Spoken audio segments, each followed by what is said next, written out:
다이빙이 인기를 누리는 이유는 저마다 독특한 특성을 갖춘 다양한 환경에서 즐길 수 있기 때문이죠. 일반적으로 다이빙은 산호초나 따뜻한 바다 외에도 호수, 저수지, 샘, 침수된 돌산, 강 및 인공적으로 조성된 다이빙 환경 등에서 합니다. 장소에 상관없이 다이버에게 영향을 주는 환경 조건은 6가지가 있는데요. 어느 정도나 영향을 주는지는 환경에 따라 다릅니다. 대부분의 환경에서 온도는 계절에 따라 달라지는데 물도 수온에 따라 층을 형성하는 경향이 있어서 수심이 깊어질수록 차가워집니다. 어떤 수심에서 온도가 내려가는가는 환경, 계절 및 물의 움직임에 따라 다릅니다. 중요한 것은 계획한 수심에 따라서 노출 보호를 갖추는 것이지요. 시야 범위는 1m 또는 수피트 정도에서 30m 또는 100피트 이상인데요. 보통 수평으로 얼마나 멀리서 다이버를 볼 수 있는가를 나타내는 것입니다. 공기 속의 황사와 마찬가지로 물속에 부유물이 많으면 시야가 줄어들죠. 물의 움직임, 날씨, 플랑크톤 및 바닥의 구성 성분에 따라 부유물도 달라지고 시야도 더 낮아집니다. 시야가 좋지 않다고 다이빙을 망치지는 않습니다. 얼마나 멀리까지 보는가보다 무엇을 보는가가 더 중요하니까요. 하지만 시야가 낮을수록 버디와 떨어지기 쉬우니 가까이 붙어서 서두르지 말고 서로를 확인하세요. 내비게이션을 하려면 보통 더 많이 집중해야 하는데요. 하강과 상승 중에 방향 감각을 잃을 수 있습니다. 아시는 바와 같이 바닥이나 줄을 따라서 하강과 상승을 하는 게 제일 쉬운 방법인데요. 시야가 좋지 않을 때는 더욱 그렇습니다. 하지만 참고물이 없다면 다이빙 컴퓨터를 사용해서 본인의 수심을 확인할 수 있습니다. 다이빙을 할 맛이 나지 않을 정도로 시야가 좋지 않으면 다이빙을 하지 않거나 이미 시작했을 때는 중단하는 게 가장 좋습니다. 물이 깨끗하더라도 방향 감각을 잃을 수 있습니다. 강조하건대 참고물을 활용하세요. 또한 서로 볼 수 있더라도 버디와 굉장히 많이 떨어져 있는 상황일 수 있으니 꼭 가까이 붙어 있으세요. 다이버에게 영향을 주는 물의 움직임은 파도와 조류 2가지인데요. 파도가 다이빙에 미치는 영향에 대해서는 이번 단원의 뒷부분에서 다루도록 하겠습니다. 아주 약한 조류가 아닌 이상 조류를 거슬러 수영하기는 어렵기 때문에 다이빙을 할 때에는 조류의 영향을 받게 됩니다. 따라서 적절한 기술이 필요하죠. 조류는 보통 수면에서 가장 강하고 바닥에서 가장 약하므로 조류가 있을 때 다이빙을 할 계획이라면 수면에서 장거리 수영을 하지 마세요. 조류가 약한 곳 근처로 이동하여 다이빙을 시작하세요. 이렇게 하면 다이빙 방향을 돌릴 때 조류에 밀려나지 않고 오히려 도움을 받아 출수 지점 쪽으로 쉽게 움직일 수 있죠. 특히 수면에서는 조류가 아주 약한 경우를 제외하고는 조류를 거슬러 수영하지 마세요. 체력이 지쳐버릴 수 있거든요. 조류를 건너 수영하여 해안에 도달하거나 다이빙 보트의 뒤에 있는 트레일 라인까지 도달하거나 또는 상황에 따라 조류에서 빠져나오세요. 보트 다이빙 시 조류 때문에 보트에 닿을 수 없더라도 당황하지 말고 침착하세요. 버디와 떨어지지 말고 BCD를 부풀리고 신호기구를 사용해서 보트의 픽업을 요청하세요. 드리프트 다이빙을 하면 조류를 이용해 흘러갈 수 있어서 조류에 대처하기 쉬운데요. 해류가 강하면서도 다이빙 장소로 인기 있는 곳에서 다이빙할 때 매우 좋은 방법이죠. 패디 드리프트 다이버 코스에서 기술을 배울 수 있습니다. 바닥의 구성 성분은 모래, 진흙, 바위, 산호 또는 식물일 수 있고 다이빙 장소들은 대부분 이 중 한 가지 이상으로 이루어져 있죠. 바닥이 어떤 형태이든 가능한 바닥과 접촉하지 마세요. 잘못해서 바닥을 휘젓게 되면 시야가 안 좋아질 수 있기 때문이죠. 또한 자상과 창상을 예방하고 수중 생물들도 보호하기 위함입니다. 유선형 장비를 갖추고 중성 부력 상태로 바닥 위에 머무르세요.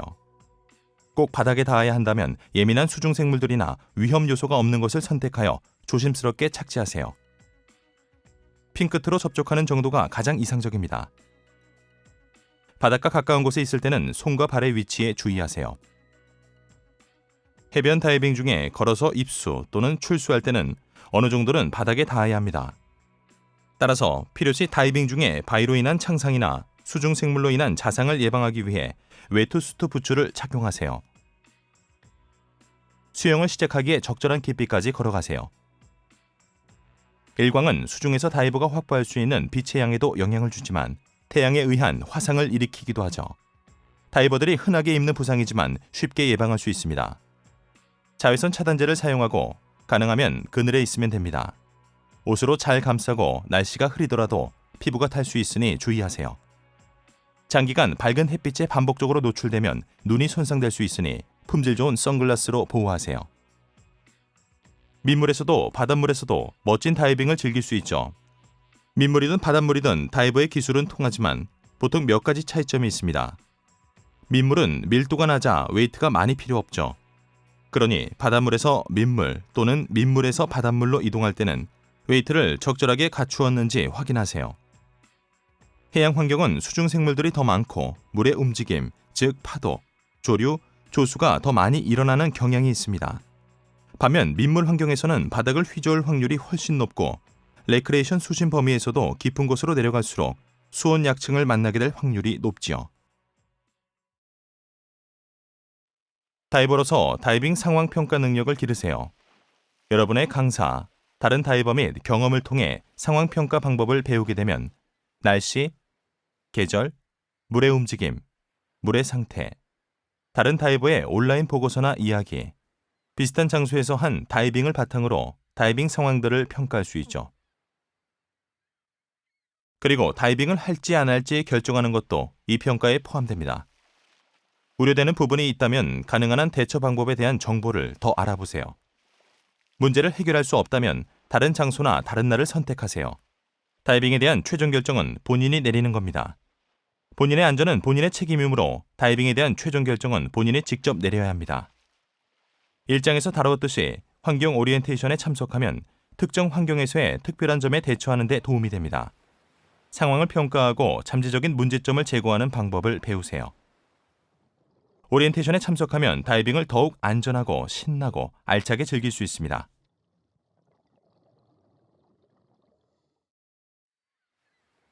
모든 다이버에게는 한계가 있죠. 새내기든 베테랑이든 한계를 넘어서는 안 됩니다. 즉, 자신의 훈련 및 경험상의 한계를 넘지 말아야 한다는 것입니다. 또한 자신이 편안하다고 느끼는 한계 이내에서 머물라는 뜻이기도 하죠. 이것은 중요한 원칙인데요. 지금까지 자료를 보면 개인적인 한계 이내에 있지 않았을 때 각종 사건과 사고로 이어졌음을 알 수 있습니다. 그 이유를 알아볼까요? 먼저, 일부 다이빙 형태의 경우 내포된 위험이 명확하게 드러나지 않습니다. 위험을 인지하고 예방하려면 훈련이 필요합니다. 다이빙 시 안전 불감증이 있을 수 있습니다. 아무 문제도 없으면 때때로 한계를 넘게 되죠. 예를 들어 특별한 훈련이나 장비 없이 난파선에 들어갔다가 나오는 것처럼요. 또한 사람의 심리라는 게 또 그렇게 하고 싶어집니다. 하지만 문제가 발생하면 완전히 무방비 상태이니 대처할 수가 없게 되죠. 불안하여 잠재적 문제를 보지 못할 수도 있습니다. 다이버가 본인의 한계를 넘었다는 것을 알고 너무 긴장한 나머지 다른 문제에 집중하지 못할 때 일어나는 일이죠. 계속해서 교육을 받고 점차 경험을 쌓아서 본인의 한계를 늘려나가세요. 억지로 한계를 넘어서거나 불편할 정도로 다이빙하도록 권하는 동료와 다이빙하지 마세요. 오히려 더 보수적으로 다이빙하라고 하거나 자신의 한계에 맞게 하라고 하는 버디와 다이빙하도록 하세요. 안전뿐 아니라 다이빙을 즐겁게 하려면 걱정하지 않고 자신감 있게 다이빙할 수 있어야 하기 때문이죠. 수중생물을 볼 수 있다는 재미는 바로 다이빙의 특별한 매력 중 하나죠. 어쩌면 여러분이 다이빙을 즐기는 이유일 수도 있겠네요. 수중생물들 대부분은 매력적이고 아름다우며 해롭지 않습니다. 다이버로서 여러분은 수중생물과 수동적 또는 능동적으로 상호작용할 수 있죠. 일반적으로 수중생물을 방해하지 않도록 수동적으로 상호작용하는 것이 좋습니다. 천천히 부드럽게 주변의 수중생물을 배려하면서 이동하세요. 방해하지 않을수록 많은 것을 볼 수 있죠. 능동적 상호작용은 직접 수중생물에 영향을 끼치는 경우입니다. 수중생물을 건드리거나 움직이거나 겁을 주지 않도록 하세요. 일부의 경우는 이유가 있겠지만 능동적 상호작용은 대체로 위험할 수 있습니다. 의도적이지 않았다고 해도 말이죠. 그러니 수동적인 상호작용을 하도록 하세요. 수중생물은 대체로 해롭지 않지만 일부는 부상을 입힐 수 있습니다. 이러한 동물은 대개 찌르거나 침을 쏘거나 무는 그룹으로 분류할 수 있는데요. 찌르거나 침을 쏘는 것들에는 해파리, 불사노 및 비슷한 종, 솔배 간팽이나 쏨뱅이와 같은 가시물고기, 가오리, 성게, 청자고둥이 있습니다. 무는 것들에는 곰치, 상어, 창꼬치류, 문어 및 랍스터, 게가 있습니다. 수중생물로 인한 부상은 결과적으로 다이버가 부주의하게 행동하거나 수중생물이 방어적 행동을 하도록 유도했기 때문입니다. 모든 생명체를 존중해서 대하면 수중생물로 인한 부상의 위험을 크게 줄일 수 있습니다. 바닥에 닿지 않도록 하고 바닥 접촉이 허용되는 지역이라면 익스포저 수트와 장갑을 착용하세요. 또 손발 위치를 잘 살펴보세요. 수중 동물을 건드리지 마세요. 잘 알지 못하는 종류는 특히 조심하세요. 거대한 상어처럼 공격할 가능성이 있는 동물이 있으면 바닷가 가까운 곳이나 근처에서 정지하고 가만히 있으세요. 동물을 향해 수용하지 말고 계속 지켜보세요. 그냥 지나치는 것일 수도 있겠지만 여러분에게 공격성을 드러내거나 과도한 호기심을 보인다면 바닥에서 출수 지점으로 침착하게 수용해서 물 밖으로 나가세요. 수중생물로 인한 부상은 대체로 경미한 경우가 많지만 성가신 것부터 목숨을 위협하는 것까지 범위가 다양할 수 있죠. 어떤 상황에서든 호흡을 최우선으로 삼고 필요한 경우 CPR을 실시하고 심각한 출혈을 처치하세요. 응급처치를 실시한 후 심각한 부상 또는 심각한 반응이 명백하거나 치료가 효과가 없을 경우 응급구조대에 연락하세요. 이러한 유형의 응급사태에 관해서는 패드 레스큐 다이버, 이멀전시 퍼스트 리스폰즈 프라이머리 및 세컨더리 케어 코스에서 자세히 배울 수 있습니다. 수중생물로 인한 부상이라고 하면 보통 동물을 떠올리겠지만 켈프나 기타 식물도 잠재적으로는 위험성이 있습니다. 가장 위험한 것이 엉킴 현상인데요. 키트를 유선형으로 하고 식물이 무성한 지역을 피하세요. 만약에 걸렸다면 뒤로 빠져나오되 회전하지 마세요. 회전하면 식물이 감겨서 상황이 더 악화됩니다. 필요하다면 버디의 도움을 받아 벗어나세요. 해변은 가장 인기 있는 다이빙 장소이면서 지역에 따라 유일하게 선택할 수 있는 장소이기도 합니다. 버디와 함께 상황을 평가하고 다이빙을 계획한 후 해변에서 다이빙을 시작하세요. 일반적으로 마스크, 핀, 스노클을 제외한 모든 장비를 착용합니다.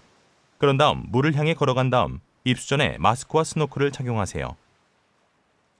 걸어서 입수하고 출수할 수 있지만 장소에 따라서는 부두에서 자이언트 스트라이드로 입수하고 사다리를 타고 출수하거나 계단을 통해 입수 및 출수할 수도 있습니다. 해안에서 걸어서 입수할 때는 바닥 구성과 혹시나 밟힐지 모르는 위험한 또는 민감한 수중생물에 주의하세요. 발을 보호하는 것을 착용하는 것이 좋을 수도 있습니다. 수영한 다음 핀을 착용하기에 적절한 깊이에 도달할 때까지 걸어가는 것이 일반적인 기술입니다. 다음으로 다이빙 장소에 따라 하강한 다음 바닥으로 이동하거나 수면에서 이동한 다음 부표 라인을 따라 하강할 수도 있습니다. 일반적으로 이 절차와 반대로 상승하고 출수합니다. 걸어서 입수할 수 없는 환경에서는 수영하기 알맞은 수심까지 다른 방법으로 수영해야 한다는 점을 염두에 두세요. 또한 다이빙을 계획할 때는 출수 중에 필요한 공기를 충분히 확보하는 것도 잊지 마세요. 약한 서프를 통해 입수해야 하는 다이빙 장소도 있는데요. 즉, 새내기 다이버는 허리 정도 높이의 파도가 치는 완만한 경사면을 따라 입수해야 합니다. 물의 움직임에 대한 기본 원리를 알면 약한 서프를 통해 입수하는 데 도움이 됩니다. 파도는 자신의 높이보다 약간 깊은 물에서 부서지며 서프를 형성하는데요. 바닥이 끌리면서 위아래가 뒤집히게 되죠. 즉, 파도가 부서지는 것을 주목하면 수심을 알아낼 수 있겠죠. 파도는 서지와 역류를 일으킵니다. 서지는 앞뒤로 움직이는 운동이며 높은 파도 때문에 발생하죠. 서지 때문에 바위나 위험한 물체 쪽으로 밀리지 않도록 조심해야 합니다. 서지는 깊은 곳으로 가면 사라집니다.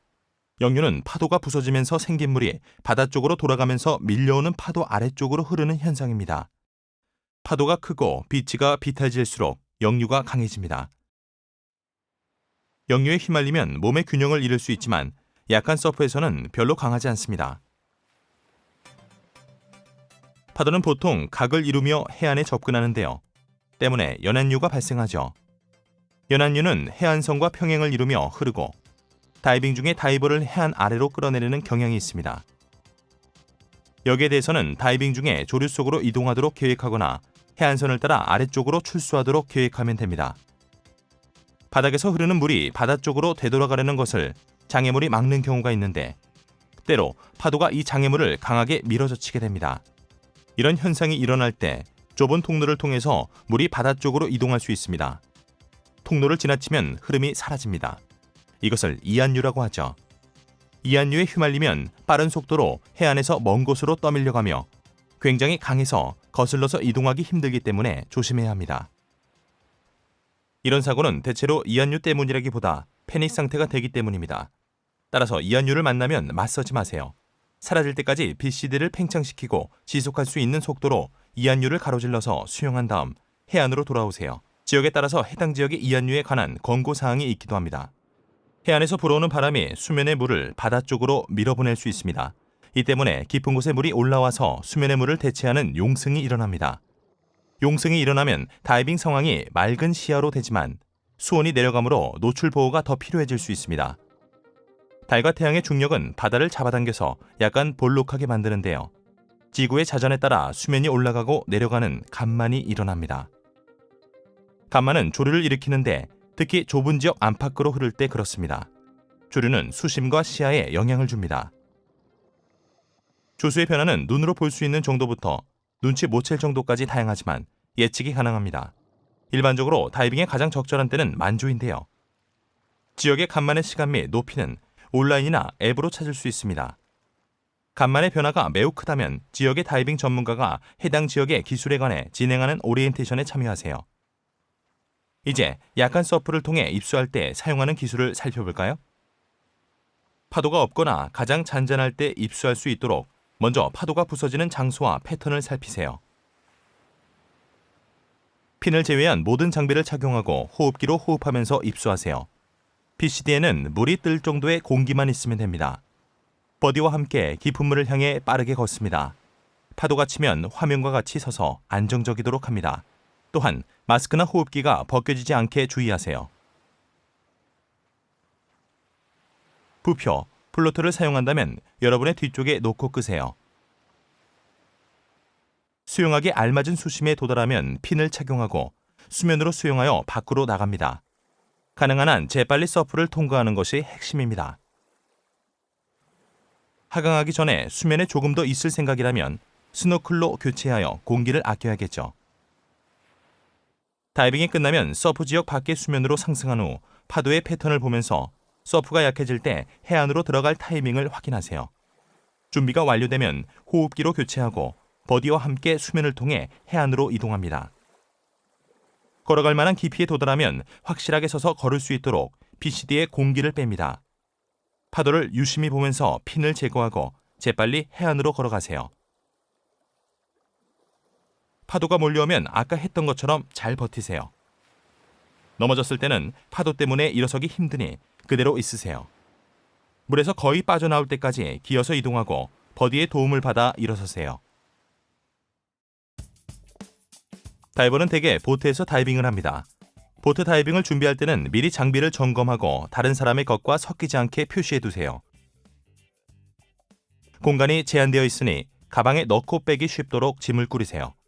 가장 나중에 필요한 것은 바닥에, 먼저 필요한 것을 제일 위에 놓습니다. 마른 옷, 음료수, 과자, 자외선 차단제, 수건 등 보트에서 필요한 물품을 챙기세요. 다이빙에 대비해서 충분한 휴식을 취하고 잘 먹어두세요. 또 배멀미 예방을 위한 준비도 해두세요. 배멀미는 건강에 장기간 영향을 주는데 드물기는 해도 다이빙을 망칠 수 있죠. 대다수 지역에서 처방전 없이도 적절한 약을 구매할 수 있지만 본인에게 적절한 약이 궁금하다면 의사와 상담하세요. 이동 중에는 밖에서 신선한 공기를 마시며 수평선을 바라보세요. 상태가 좋지 않을 때는 뱃머리에 있지 않도록 하세요. 상태가 악화됩니다. 또한 엔진의 배기가스를 피하세요. 속이 영 편치 않으면 예방 차원에서 다른 사람과 함께 바람이 불어오는 난간으로 이동하세요. 보트 다이빙 때는 출발 시각보다 일찍 도착해서 승무원의 지시에 따라 장비를 보관하세요. 전세 다이브 선박은 보통 출발 전에 점호를 시행하는데요. 이 점호는 안전을 위해 중요합니다. 다이빙을 종료할 때마다 점호 또는 다른 절차에 따라 모두 승선했는지 확인하기 때문이죠. 승무원이 어떤 절차에 따라 진행하든 따르세요. 보트 이동은 몇 분 또는 몇 시간 걸릴 수 있습니다. 이동 거리가 매우 짧다면 부두를 떠나기 전에 장비를 미리 갖추세요. 하지만 키트를 준비하되 다이빙 장소에 도착하거나 가까워질 때까지 기다렸다가 버디와 함께 다이빙을 계획하고 수트 및 장비를 착용하는 것이 일반적입니다.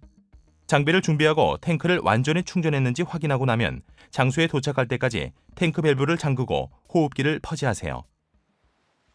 장비를 들거나 착용한 상태에서 주변을 이동할 때는 조심하세요. 흔들리는 보트 위에서 균형을 잃기 쉽습니다. 잠시 자리를 비우더라도 장비를 반드시 고정해두세요. 파도가 치거나 심지어는 보트가 흔들려 장비가 떨어져서 누가 다치거나 물건을 부수거나 배 밖으로 떨어질 수 있습니다. 이런 이유로 다이브 보트에는 대체로 선박과 고무밧줄이 있습니다. 없을 때는 탱크 위에 키트를 놓아서 구르거나 미끄러지지 않게 막아두세요. 다이빙 장소에서는 다이브 마스터가 볼만한 것들, 잠재적인 위험 요소, 상황 및 기타 정보 등 여러분과 버디가 다이빙을 계획하는 데 필요한 것들에 대해 브리핑을 해줍니다. 당일 첫 번째 브리핑에서는 매 다이빙 전에 반복할 필요가 없는 기본 다이빙 절차, 안전 문제 및 기타 정보까지 다룹니다. 여기에는 보통 다이버 비상 호출 신호가 포함되는데요. 어떤 신호가 있으며 신호를 들었을 때 해야 할 일이 뭔지 알아두세요. 브리핑이 끝나면 상황과 조류 방향을 확인하세요. 다이빙 계획의 작성이나 검토가 끝나면 키트를 착용하고 입수해도 됩니다. 소형보트에서 다이빙할 때는 장비를 착용하고 다이빙 전 안전 점검을 한 다음 백롤로 뒤로 굴러서 입수하세요. 키트를 물에 띄우고 입수한 다음 착용해도 됩니다. 대형 다이브 보트에서는 보통 앉은 상태에서 키트를 착용합니다. 핀을 제외한 모든 장비를 갖추고 버디와 함께 다이빙 전 안전 점검을 하세요. 다음으로 입수 지역으로 이동해서 다이브 마스터에게 입수 준비가 되었음을 알립니다. 핀을 착용하세요. 이때 버디의 도움을 받거나 물체를 붙잡아 몸의 균형을 잡습니다. 입수한 다음 건네받을 특수 장비를 다이브 마스터에게 건네주세요. 일반적으로 승무원이 보트, 상황 및 여러분의 신체 특성에 적합한 입수 기술을 권해주는데요. 대체로 가장 쉬운 입수 기술이 가장 좋은 것입니다. 보트에서 다이빙할 때는 상황과 수심에 따라서 줄을 따라 바닥으로 내려가세요. 다음으로 바닥을 따라서 계획 수심으로 내려가서 앞서 배운 대로 조류를 거슬러 수영합니다. 많은 장소에서 이렇게 하죠. 본인 또는 버디의 시간, 공기 또는 다른 요소가 한계에 다다랐다면 다이빙 방향을 돌려서 되돌아가세요.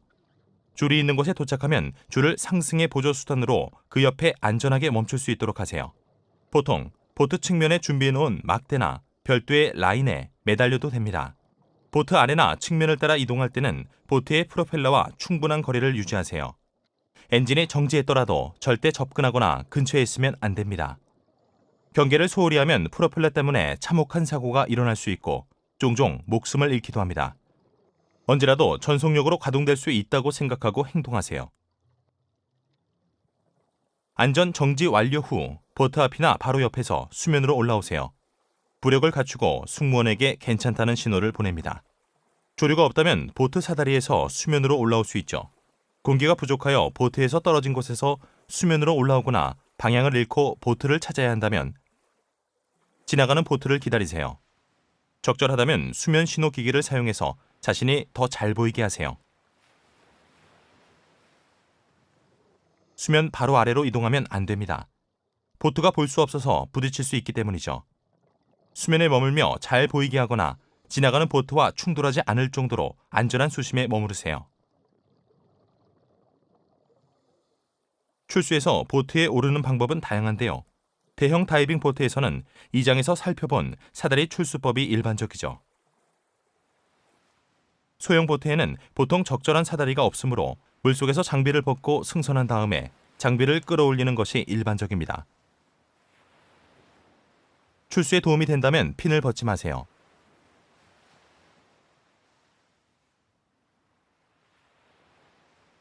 신체적 한계 때문에 사다리를 오를 수 없을 때는 보통 이 기술을 사용합니다. 대형 보트에서 다이빙할 때도 말이죠. 조류가 약하거나 중간 정도일 때는 휩쓸리지 않도록 보트 뒤쪽에서 줄을 사용하여 다이빙하세요. 다이빙 전 안전점검이 끝나면 보통 입수해서 수입 라인으로 몸을 당긴 뒤 무어링 라인이나 앵커 라인 쪽으로 이동합니다. 무어링 라인이나 앵커 라인을 사용해서 위치를 유지하면서 하강하세요. 손을 번갈아 옮겨가며 내려가야 할 수도 있습니다. 보통 조류는 바닥에서 더 약하죠.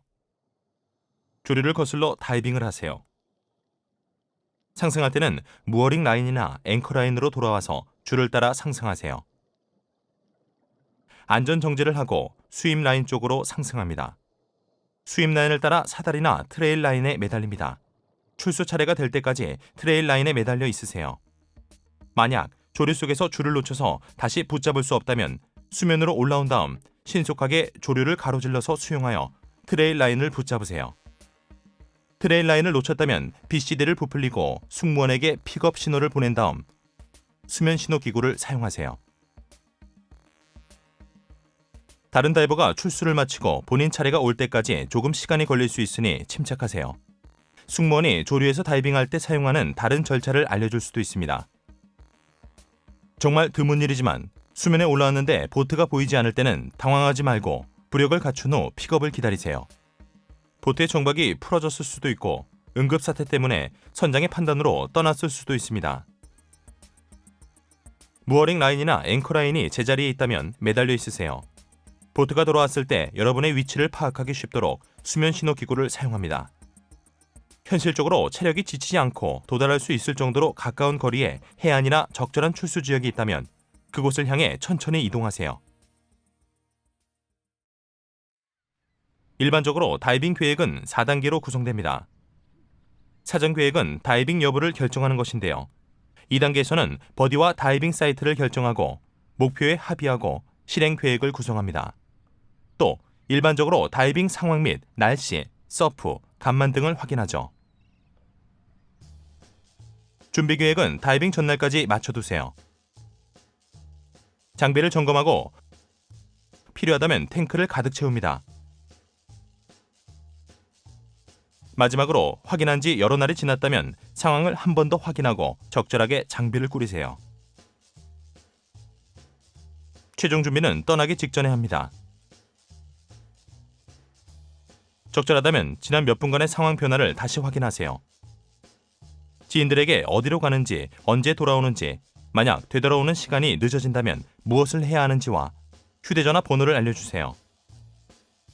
자격증, 자외선 차단제, 스마트폰이나 태블릿, 음료수 등과 같은 휴대할 개인 물품을 챙기세요. 남은 물품이 있으면 장비 가방에 집어넣고 혹시 빠진 것은 없는지 다시 한번 확인하세요. 다이빙 사전 계획은 다이빙 장소에서 알아낸 정보를 바탕으로 세우는 실제 다이빙 계획입니다. 가능한 한 많이 예측하고 토론하고 계획을 세우는 것이 좋습니다. 날씨 상황이 적절한지 필요한 만큼 시간을 들여서 평가하고 적절하지 않다면 다른 장소를 찾거나 다이빙을 취소하세요. 출수 및 입수 지점과 방법, 그리고 다이빙 코스를 포함한 기술에 대해 합의하세요. 필요에 따라 신호와 의사소통 방법을 검토하세요. 버디와 헤어졌을 때의 절차와 시간, 수심 및 공기 공급 한계에 대해 합의하세요. 응급사태가 일어났을 때 해야 할 일에 관해서도 논의하세요. 다이브 플래닝 슬레이트에 다이빙 사전 계획에 도움이 되는 점검표가 있습니다.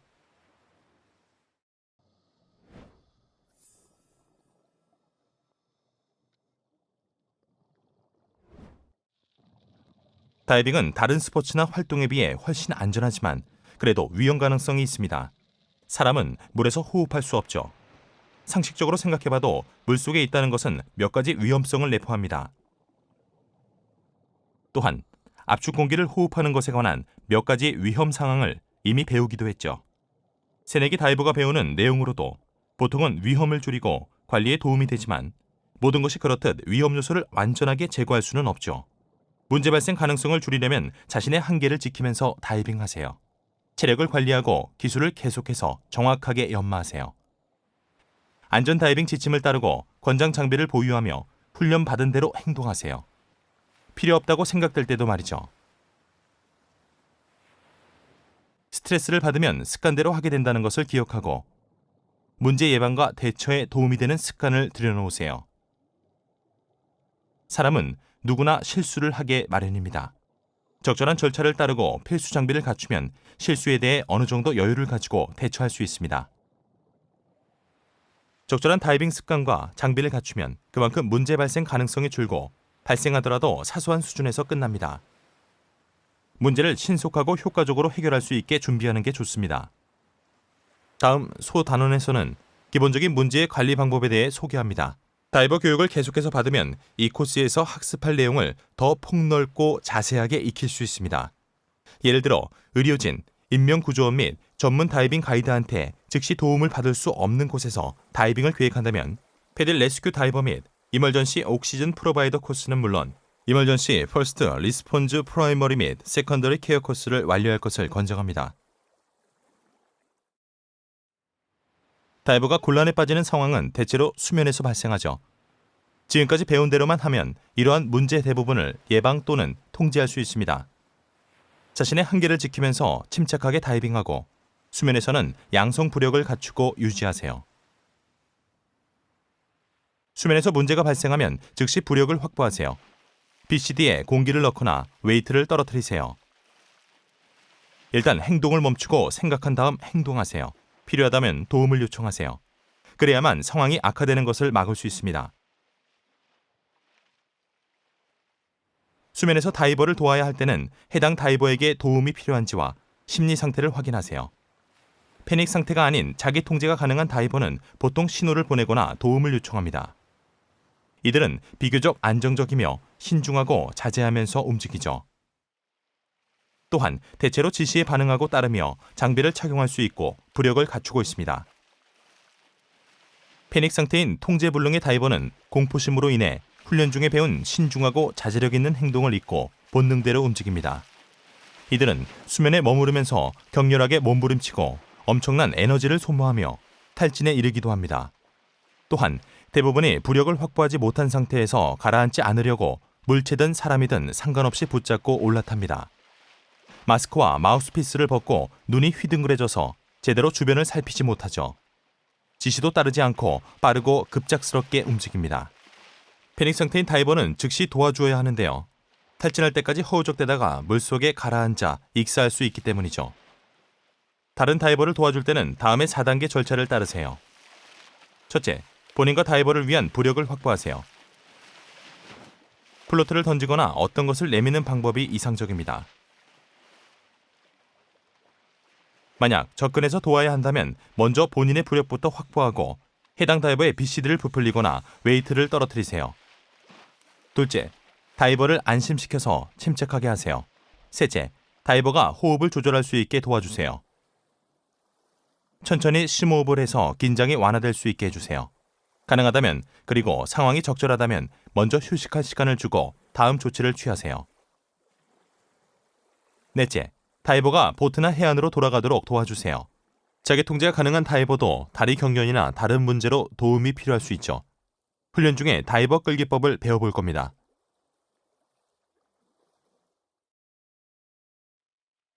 수면에서 반응이 없는 다이버는 물을 들이마셨거나 피로와 탈진 때문에 실신했을 수 있습니다.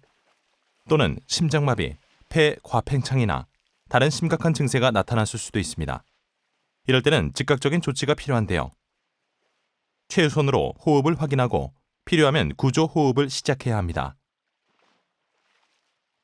수면에서 얼굴을 담근 채 떠있는 다이버는 휴식을 취하거나 물속을 관찰하는 중일 수 있지만 무반응 다이버일 수도 있습니다. 의사소통이 잘 되는 버디 사이라면 혼동하지 않지만 화면에서처럼 다이버가 몇 분 이상 꼼짝 않고 떠있다면 반응하는지를 확인하세요. 이상한 자세로 떠있거나 패닉의 징후를 보인 후 움직임을 멈춘 다이버는 무반응 다이버로 간주하세요. 무반응 다이버를 도와주려면 먼저 본인과 해당 다이버의 부력부터 확보하세요. 보트나 해안의 도움을 요청하세요. 호흡을 확인하고 숨을 쉬지 않으면 구조 호흡을 해주세요. 마지막으로 다이버를 물 밖으로 꺼내세요. 필요하다면 계속해서 구조 호흡을 실시해야 합니다. 물 밖에서 해야 할 일은 조금 후에 알아보겠습니다. 강조하건대 지금까지 배운 대로만 하면 수중 문제 대부분을 예방하고 통제할 수 있습니다. 침착하게 다이빙하세요. 버디와 함께 공기 사용을 계획하고 자주 확인하세요. 또한 경험 및 훈련을 통해 배운 한계를 지키면서 다이빙하세요. 앞서 과로에 관해 배웠는데요. 수중에서 흔히 발생하는 문제이기 때문에 다시 한번 살펴보죠. 여유를 가지고 천천히 깊은 호흡을 하면 과로 예방에 도움이 됩니다. 힘든 활동은 피하도록 하세요. 과로하게 되면 호흡기의 공급 속도보다 더 빨리 공급을 소모하므로 공기 부족을 느끼게 되는데요. 이런 느낌을 무시해서는 안 됩니다. 다이빙을 멈추고 가능하면 해를 입지 않도록 어떤 물체에 매달리세요. 이 경우에는 죽은 산호를 예로 들 수 있겠군요. 안정을 취하고 천천히 숨을 쉬다가 호흡이 돌아오면 속도를 줄여서 다이빙을 계속하거나 가능하다면 다이빙을 중단하세요.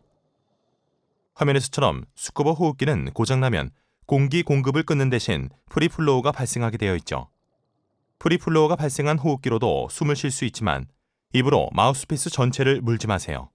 공기 나오는 양이 높으면 폐 과팽창이 발생할 위험도 일부 있지만 주된 이유는 입에서 마우스피스가 빠지거나 마스크에 물이 들어갈 수 있기 때문입니다. 대신 이렇게 입술 바깥쪽으로 눌러서 과도한 공기가 빠져나가게 하세요. 도움이 된다면 마우스피스의 한쪽을 입에 문 다음 필요한 공기를 조금씩 마셔서 호흡하세요. 식수대에서 물을 마시듯이 하면 됩니다. 프리플로우 때문에 공기가 금방 고갈될 수 있으니 즉시 상승을 시작하세요. 하지만 상승할 때는 안전 속도를 유지하세요. 당연히 호흡기를 다시 사용하기 전에 전문 서비스를 받도록 합니다.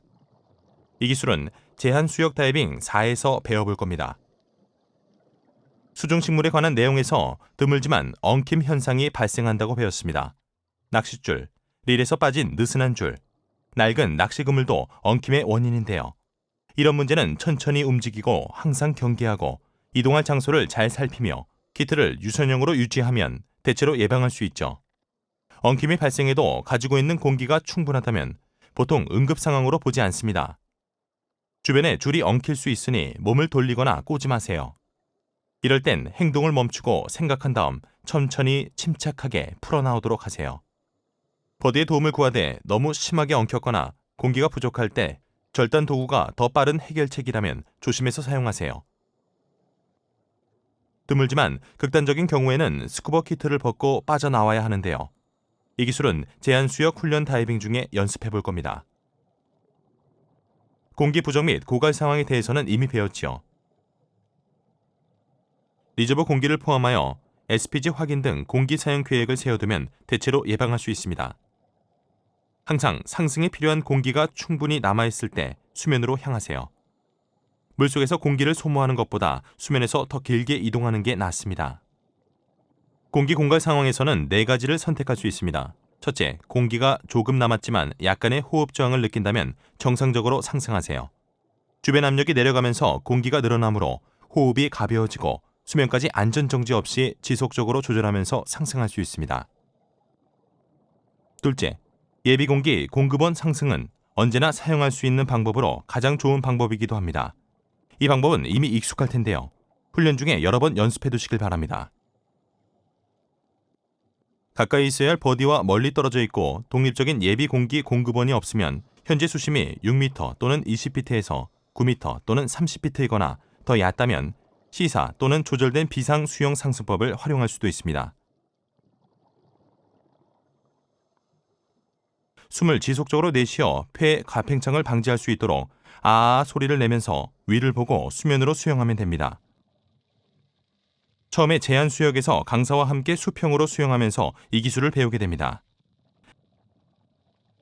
안전 속도로 상승하고 호흡기와 모든 장비가 제 위치에 벗어나지 않게 하세요.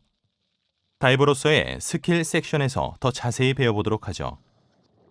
버디와 너무 멀리 떨어져 있고 다른 예비 공기 공급원이 없으며 수심이 너무 깊어서 어떻게 해도 수면까지 도달할 수 없을 때는 비상부력 상승법을 활용하세요. 웨이트를 떨어뜨리는 것 외에는 조절된 비상수영 상승법에서처럼 상승하면 됩니다. 안전 상승 속도를 넘을 수 있겠지만 바닥에 있는 것보다 훨씬 낫습니다. 아 소리를 내고 수면에 가까워지면 팔과 다리를 옆으로 벌려 저항을 만들어 상승 속도를 늦추세요. 공기 고갈 상황에서 수면에 도달하면 저압 인플레이터가 작동하지 않을 텐데요. 필요하다면 웨이트를 떨어뜨리거나 BCD를 입으로 불어서 부력을 확보하세요. 다이버가 수중에서 반응이 없으면 심각한 응급사태입니다. 수면으로 데리고 나오는 것이 가장 중요하죠. 필요하면 다이버의 BCD를 사용하거나 웨이트를 떨어뜨리세요.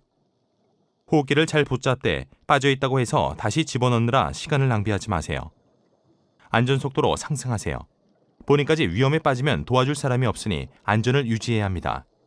다이버의 부력을 통제할 수 없으면 먼저 수면까지 올라가게 하세요. 수면에 도착하면 앞에서 다룬 절차를 따르세요. 무반응이란 의식이 없거나 반응할 수 없거나 일관성 있는 행동이 불가능한 것입니다. 유사 익사나 압력 관련 상해 및 심장마비와 같은 의학적 질병은 호흡곤란, 의식불명, 분별력 흐림, 시각적 문제, 마비, 흉통, 주의력 저하, 심장마비 및 호흡정지 등을 일으킬 수 있습니다. 물 밖으로 나왔다면 무반응을 겪거나 겪었던 다이버를 돕는 것이 최우선인데요. 방법을 알려드리죠. 호흡을 확보하세요. 기도를 확보합니다. 호흡을 계속 확인하세요. 필요하다면 CPR을 실시하세요. 응급구조대에 연락하세요. 일단 지역 응급구조대에 연락하고 해당 지역에 댕과 같은 지역 다이버 이머전시 서비스가 있다면 연락하세요. 다이버가 반응은 없지만 호흡을 계속한다면 평평한 바닥에서 왼쪽으로 눕히세요. 다이버가 반응하기 시작한다면 계속 누워있게 하세요. 응급산소를 제공하고 열이나 추위로부터 보호하여 다이버가 정상 체온을 유지하도록 하세요. 응급구조대가 도착할 때까지 계속 돌봐주세요. 응급치료에 동행할 수 없다면 해당 다이버에 관한 내용을 가능한 한 상세하게 작성하세요. 사고 보고서가 아니므로 다이브 프로필, 응급치료 조치 내용, 비상연락처 정보 및 파악된 질병과 같은 정보만 기재하면 됩니다. 추측이나 짐작이 아닌 사실만 기록하세요. 물이나 물속에서 반응이 없었던 사람은 모두 건강검진을 받아야 하는데요. 유사 익사 등의 경우 시간이 흐른 다음 심각해지면서 사망에 이를 수도 있죠. 이처럼 완전히 회복된 것처럼 보이더라도 24시간 이후에 심각한 상황이 발생할 수 있습니다.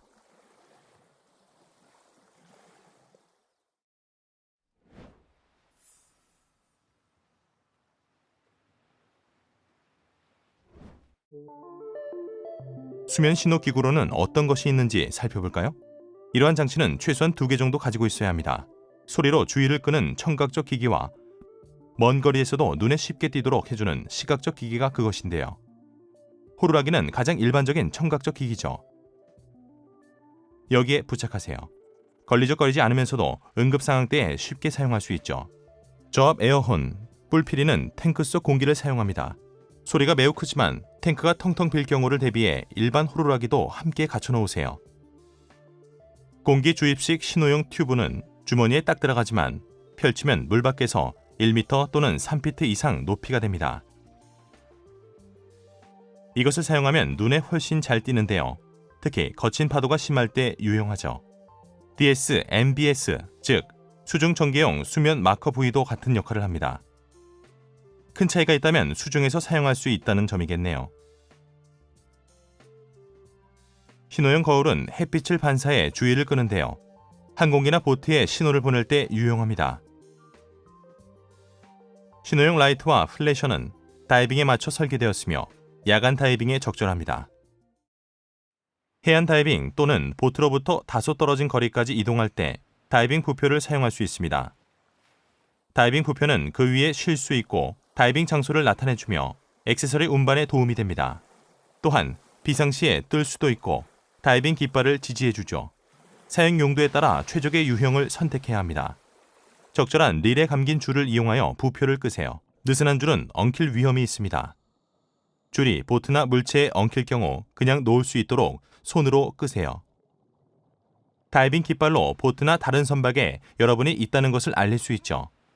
전통적인 다이빙 깃발은 아래에 다이버가 있으니 보트가 피해야 한다는 것을 나타내는데 항로 근처에서 다이빙할 때 이 깃발을 사용하라고 요구하는 곳이 많죠. 알파 깃발은 특정 선박에서 다이버들이 수중에 있어 다른 곳으로 선박이 이동할 수 없다고 알려주는 것입니다. 보통은 보트만 사용하게 되어 있지만 지역에 따라서는 모든 다이빙 활동에 사용하고 부표에 달아놓기도 합니다. 여러분의 다이빙 지역에서는 어떤 것을 사용해야 하는지 강사가 알려줄 겁니다. 깃발이 최소 100m 또는 1야드 거리에서 보이게 달아놓으세요. 지역에 따라 다이버 및 보트가 깃발과 어느 정도 거리를 유지해야 하는지 법규에 정해놓기도 하는데요. 그렇지 않다면 다이버는 15m 또는 50피트 이내에 머무르고 보트는 30m 또는 100피트에서 60m 또는 200피트 정도 떨어진 것이 일반적인 규칙입니다. 모든 보트가 다이빙 깃발을 인식할 거라고 생각하면 안 됩니다. 보트 소리가 크고 가깝다면 지나갈 때까지 충분히 안전한 수심에 머무르세요.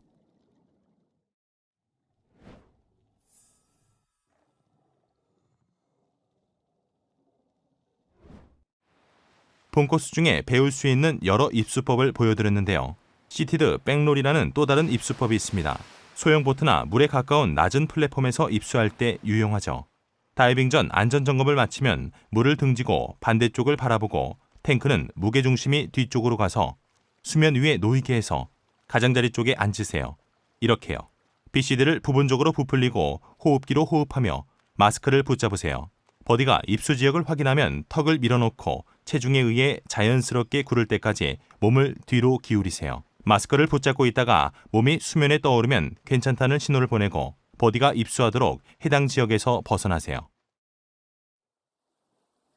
응급상황 시 웨이트 떨구기 외에도 웨이트 조정이나 일부 입수 및 출수 방법을 위해 웨이트를 제거하고 다시 착용할 필요가 있습니다. 여러분의 강사가 개인 장비에 적합한 기술을 시범할 테지만 대부분의 시스템에 적용할 수 있는 몇 가지 요점을 알려드리겠습니다. 웨이트를 제거할 때는 떨어뜨리지 않게 조심하세요.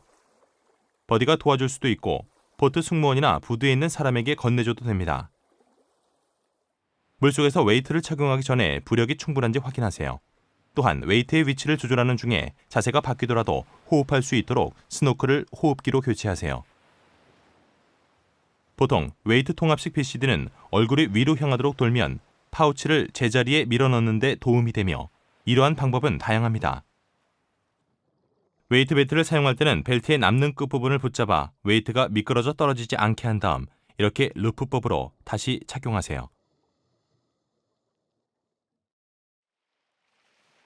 경련은 고통스러운 비자발적 근육 수축이며 다이빙 중에 다리 또는 발 근육에 자주 발생하죠. 경련이 일어나면 멈춰서 버디에게 신호를 보내고 근육을 이완시키세요.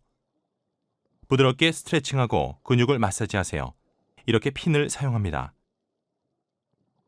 버디에게 경련이 일어나면 이렇게 경련 부위를 누를 수 있는 물체를 건네주면 도움이 됩니다. 몇 분간 기다렸다가 경련이 진정되면 속도를 늦춰서 다이빙을 계속하세요. 기본 부력 조절 다음에는 호버링을 배울 차례죠. 중성 부력을 갖춘 다음 화면에서처럼 조심스럽게 바닥을 차고 올라갑니다.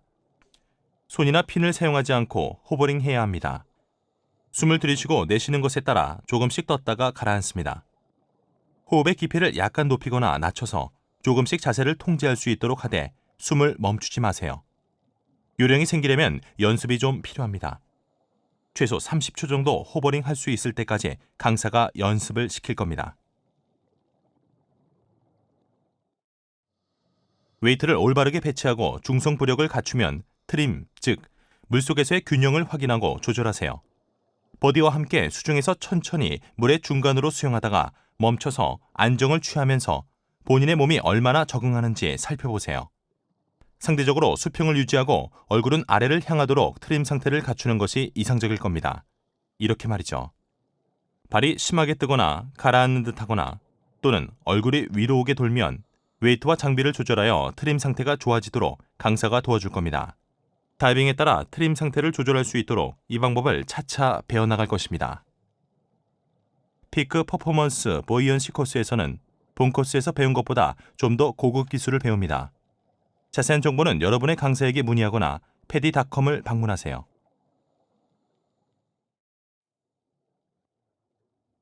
공기고갈 연습 및 예비공기 공급원 사용 연습을 마치면 두 가지를 함께 엮어서 해볼 텐데요.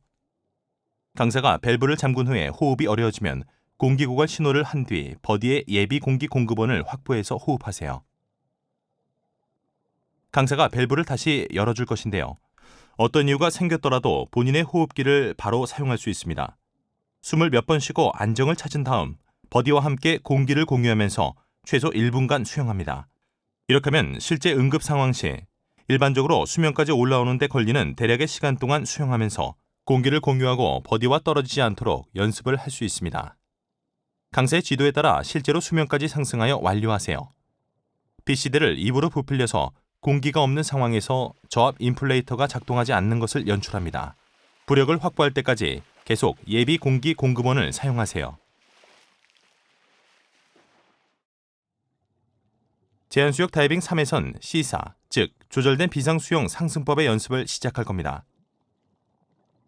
앞서 여러분은 아 소리를 내면서 위를 보고 수면을 향해 수영하도록 배웠습니다. 모든 장비는 제자리에 있도록 하세요. 제한수역은 그리 깊지 않으므로 강사와 함께 수평으로 수영하며 이 연습을 해볼 것입니다. 즉, 연습에서는 수평으로 수영하면서 전방을 위로 간주하세요. 강사는 옆쪽이나 아래쪽에 있을 것이며 시작 타이밍을 신호할 것입니다.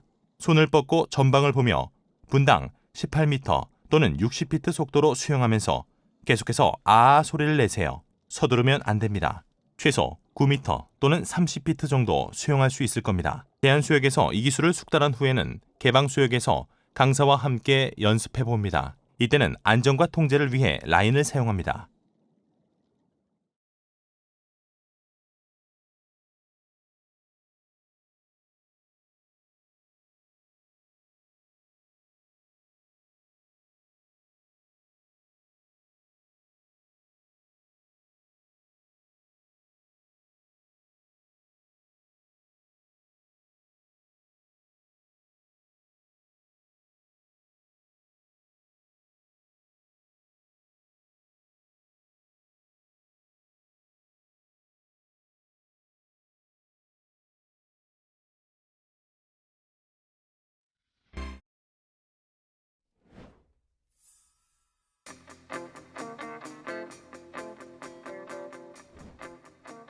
망가방은 부피가 크거나 휴대하기 힘든 물체를 넣어두는 다용도 수납 도구로 사용하죠.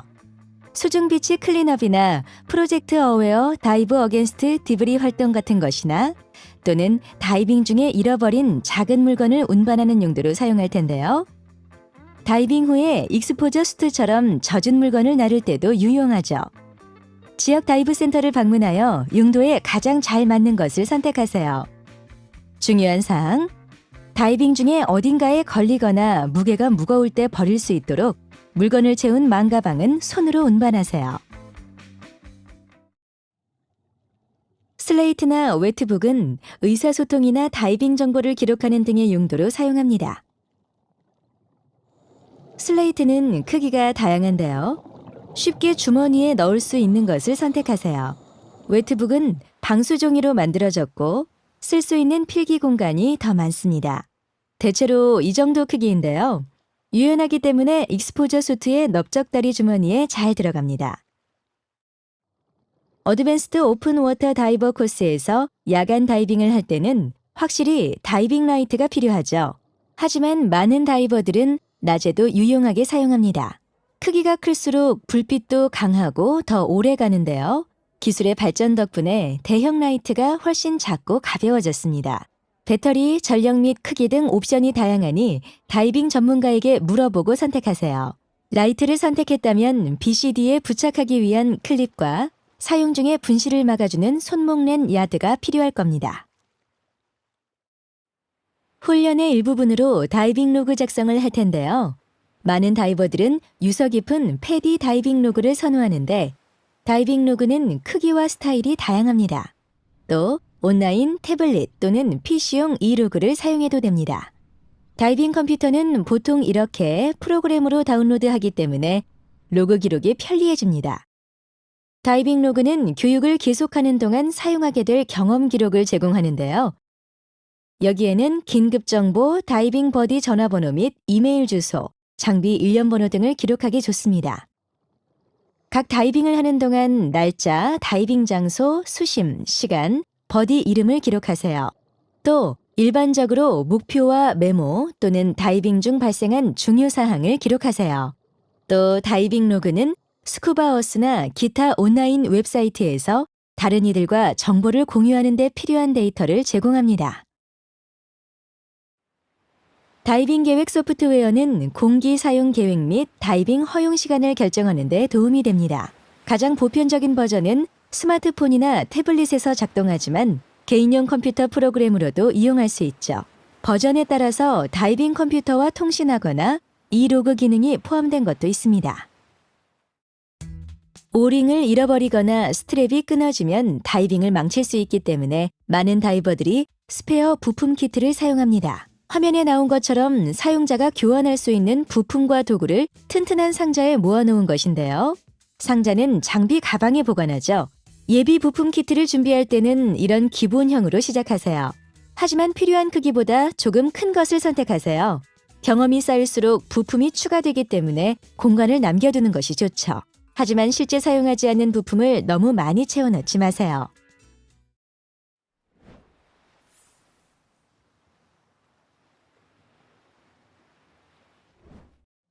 편안하게 다이빙하세요.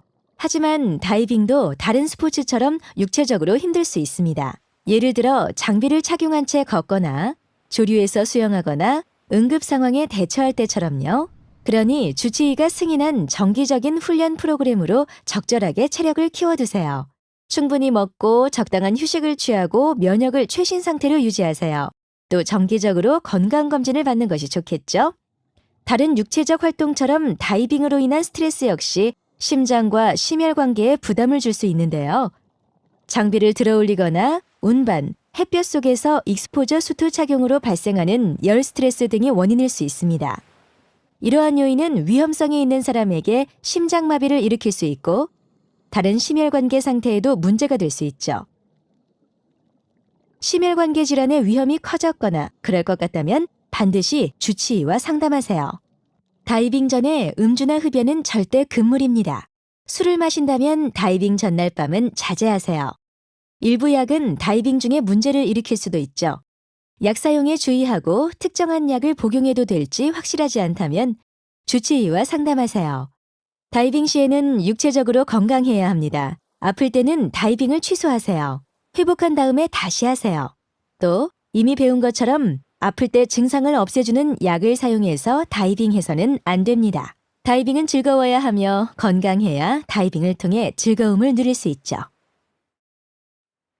다른 활동처럼 다이빙 기술과 지식도 계속 사용하고 정기적으로 다이빙에 참가해야 지속적으로 유지할 수 있습니다. 개방 수역에 갈 수 없다면 버디와 함께 수영장에서 연습하세요.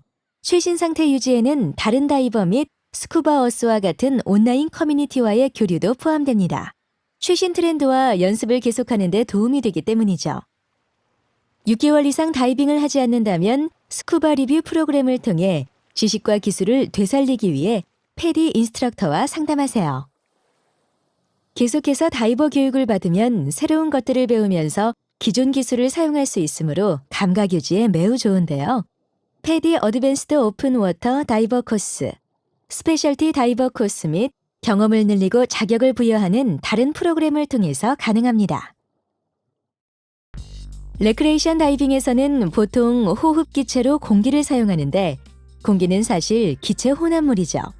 실제로 21%의 산소와 79%의 질소로 이루어져 있습니다. 수중에서의 공기 호흡에 관한 4가지 문제를 살펴볼까요? 산소 중독, 오염된 공기, 감압병, 기체 마취가 이러한 문제들이죠.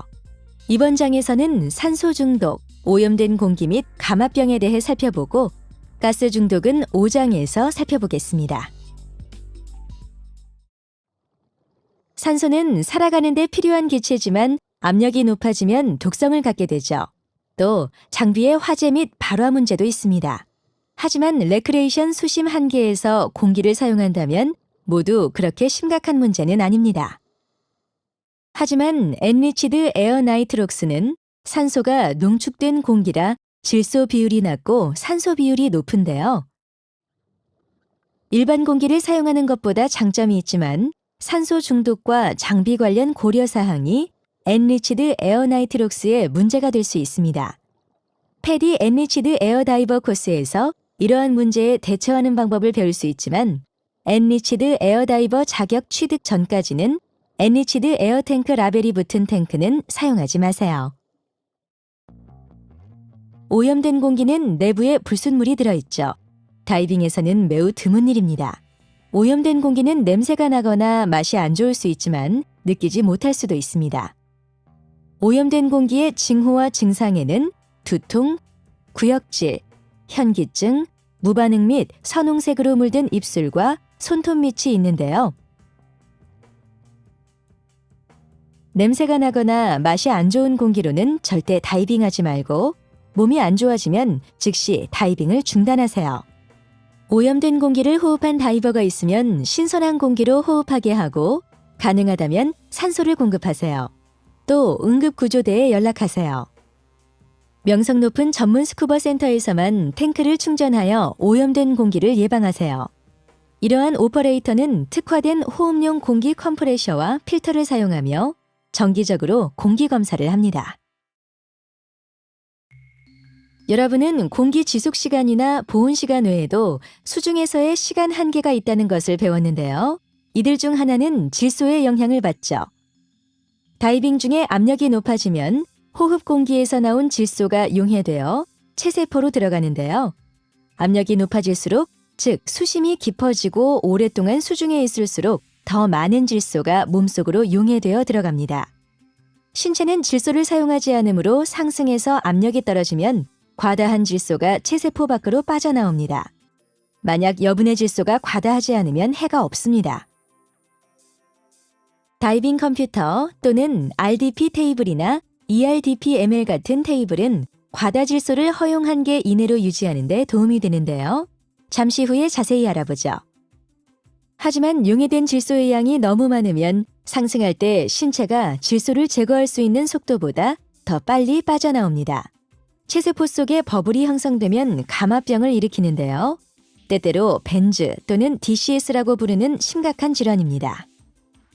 징후나 증상에는 마비, 쇼크, 무력함, 장기적인 피로, 현기증, 저림, 따끔함, 호흡곤란, 관절통 및 지통이 있으며 심각한 경우 의식불명이나 사망에 이르기도 합니다. DCS의 징후나 증상은 명확할 수 있지만 미미한 정도에서 중증도 사이의 통증, 무력함 또는 장기적인 피로처럼 알아차리기 어려울 수도 있는데요. 징후와 증상은 다이빙 후 15분에서 12시간 사이지만 간격이 좀 더 길 수도 있습니다. 또 간헐적으로 증상이 일어날 수 있죠. 어떤 경우든 감압병으로 의심되는 상황이라면 모두 중요하게 다루세요. 5장에서 감압병에 대한 응급처치에 대해 알아보겠습니다. 신체가 질소를 흡수하고 배출하는 양은 주로 시간과 수심에 영향을 받는데요. 생리학자들은 사람들을 DCS에 취약하게 하는 몇 가지 원인이 있다고 생각합니다. 여기에는 피로, 탈수, 과도한 운동, 감기, 빈약한 신체, 질환과 부상, 알코올 섭취와 연령이 포함되죠. 다음 소단원에서 이러한 요인을 여러분이 가지고 있을 때 이들을 조절하는 데 도움이 되는 방법에 대해 알아보겠습니다.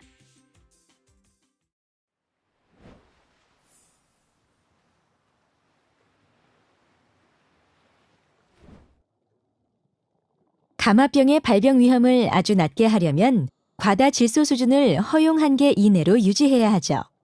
하지만 신체로 녹아들어가는 질소의 실제량을 측정할 방법이 없습니다. 그래서 다이빙 컴퓨터와 다이브 테이블을 사용하죠. 다이빙 컴퓨터와 다이브 테이블은 수학적 모델을 적용하여 다이빙 전, 중, 후의 신체 내 질소의 변화량을 추정해 줍니다. 감압 모델은 수천 회에 걸친 다이빙 결과를 바탕으로 만들어졌으므로 거의 모든 사람에 대해 신뢰성이 매우 높은 수치를 제공하지만 실제 몸속에서 일어나는 일을 평가하지는 않습니다. 또 여러분이 감압병을 일으키기 쉬운 어떤 요인이 있을지도 모르죠. 사람마다 감압병에 대한 감수성이 다르므로 감압병이 절대 일어나지 않으리라 보장할 수 있는 다이빙 컴퓨터나 다이브 테이블은 없습니다. 한계 이내에서 다이빙을 하더라도 말이죠. 다이버는 DCS의 위험이 어느 정도 존재한다는 것을 받아들여야 합니다. 위험성을 줄이고 관리를 하기에 도움이 되는 중요한 점은 항상 다이빙 컴퓨터나 다이브 테이블의 한계 이내에서 다이빙하는 것이죠. 또 세이프 다이버가 되세요. 다이빙 시에는 항상 천천히, 즉 분당 18m 또는 60피트 또는 컴퓨터가 정한 속도보다 느리게 상승하세요. 5m 또는 15피트 수심에서 안전 정지를 하세요. 이러한 습관은 감압 모델의 예측 한계 이내를 유지하는 데 도움이 됩니다. 레크레이션 다이버로서 항상 무정지 다이빙을 하세요. 즉, 다이빙 중에 언제든지 필요하다면 곧바로 수면까지 상승해도 된다는 뜻입니다. 이렇게 하려면 컴퓨터의 무감압 한계를 유지하세요. 다이빙 전에 계획을 위해 확인할 수 있습니다. 깊은 곳으로 다이빙할수록 질소 흡수 속도가 빨라지는데요. 보시다시피 무감압 한계는 수심이 증가할수록 상당히 줄어듭니다. 기종에 따라 조금씩 시간은 다르지만 대부분 그렇습니다. 컴퓨터는 다이빙 중에 각 수심에서 보낸 시간을 바탕으로 무감압 한계를 업데이트합니다. 잔여 시간은 가장 깊은 지점에서 제일 짧게 나타나지만 상승할수록 질소 흡수 속도가 줄어들기 때문에 시간이 늘어납니다. 더 얕은 수심으로 상승하여 머무는 시간을 늘리는 다이빙을 멀티레벨 다이빙이라고 하는데요. 다이빙 컴퓨터가 주는 큰 장점 중에 하나죠. 전체 다이빙을 한 수심에서만 하는 일은 별로 없음에도 불구하고 테이블은 가장 깊은 수심에서의 시간 한계만을 바탕으로 계산합니다. 다만 ERDPML은 멀티레벨 다이빙을 계획할 수 있으므로 예외라는 것을 알아두세요. 일반적인 다이빙 중에 한계가 얼마나 바뀔 수 있는지 살펴볼까요? 이 다이버들은 18m 또는 60피트로 다이빙해서 잠시 돌아본 다음 무감압 한계 이내를 유지하고 수면에서 남은 공기가 50바 또는 500psi가 되도록 점진적으로 상승하려고 합니다. 다이빙 전 계획 중에 무정지 시간을 스크롤 해보는데요. 이들의 컴퓨터는 12m 또는 40피트 수심에서 무정지 시간 140분, 18m 또는 60피트에서 55분을 나타내는군요. 18m 또는 60피트 수심으로 하강한 다음 30분이 되면 상승을 시작하기로 결정합니다. 다이빙은 계획대로 진행됩니다. 30분 후에 18m 또는 60피트에 도달하자 컴퓨터는 무정지 시간이 25분 남았다고 알려줍니다. 암초를 따라 위로 향하다가 12m 또는 40피트에서 수평을 유지합니다. 컴퓨터의 무정지 시간이 83분으로 나타나는군요. 18m 또는 60피트 수심에서보다 시간이 늘어났지만 신체는 질소를 흡수한 상태죠. 그러므로 다이빙 전에 계산했던 140분보다 값이 낮아졌습니다. 하지만 이것은 실제 공기량이 아니라 무정지 시간이므로 이들은 상승에 충분한 공기를 갖고 다이빙을 끝내고 안전 정지를 하며 500바 또는 500psi의 리저브 공기를 갖고 수면으로 올라옵니다. 컴퓨터와 테이블에 나타난 상승 속도는 그것들을 개선하기 위한 일부분이기 때문에 그 속도 이내를 유지하세요. 모델의 한계 내에서 수면 상승 시는 안전 정지가 필수는 아니지만 한계 이내에서 더 보수적으로 하기 위해 안전 정지를 하세요. 공기 고갈 상황 같은 응급 상황에서는 안전 정지를 생략할 수 있지만 그렇지 않다면 안전 정지를 하세요. 하지만 뜻하지 않게 무감압 한계를 초과했다면 반드시 감압 정지를 해야 합니다. 이 경우에는 수면 상승 전에 감압 정지로 과다 질소를 배출해야 하는데요. 감압 정지를 하지 않으면 모델 한계를 초과하여 감압병의 발생 위험이 매우 높아집니다. 비상감압 정지에 관해서는 5장에서 더 자세히 배워보죠. 다이빙이 끝나면 무정지 시간이 다이빙 전보다 줄어드는데요. 이전 다이빙에서 흡수된 질소가 아직 체내에 남아있기 때문이죠. 이전 다이빙에서 흡수된 질소를 잔여 질소라고 하며 잔여 질소가 있는 상태에서 하는 다이빙을 반복 다이빙이라고 합니다. 반복 다이빙을 할 때는 이미 체내에 질소가 있기 때문에 무정지 시간이 더 짧습니다. 컴퓨터는 이러한 잔여 질소는 물론 반복 다이빙 중에 체내에 용해되는 것을 처리해야만 합니다. 체내 질소 수준이 정상으로 돌아오려면 다이빙을 하지 않고 몇 시간 정도 기다려야 하는데요. 보통 12시간 이상이죠. 이 다음에 하는 다이빙은 반복 다이빙이 아닙니다. 다이빙을 한 후에 체내에 질소가 남아있더라도 다이빙 사이의 수면 휴식 시간 중에 질소 수준이 줄어들게 되는데요. 결과적으로 수면 휴식 시간이 길어질수록 반복 다이빙을 할 때 무정지 시간이 길어지게 되죠. 컴퓨터는 계속해서 이론적 질소 수준을 계산하기 때문에 하루 동안 하는 모든 다이빙에 대해 같은 컴퓨터를 사용하는 것이 중요합니다.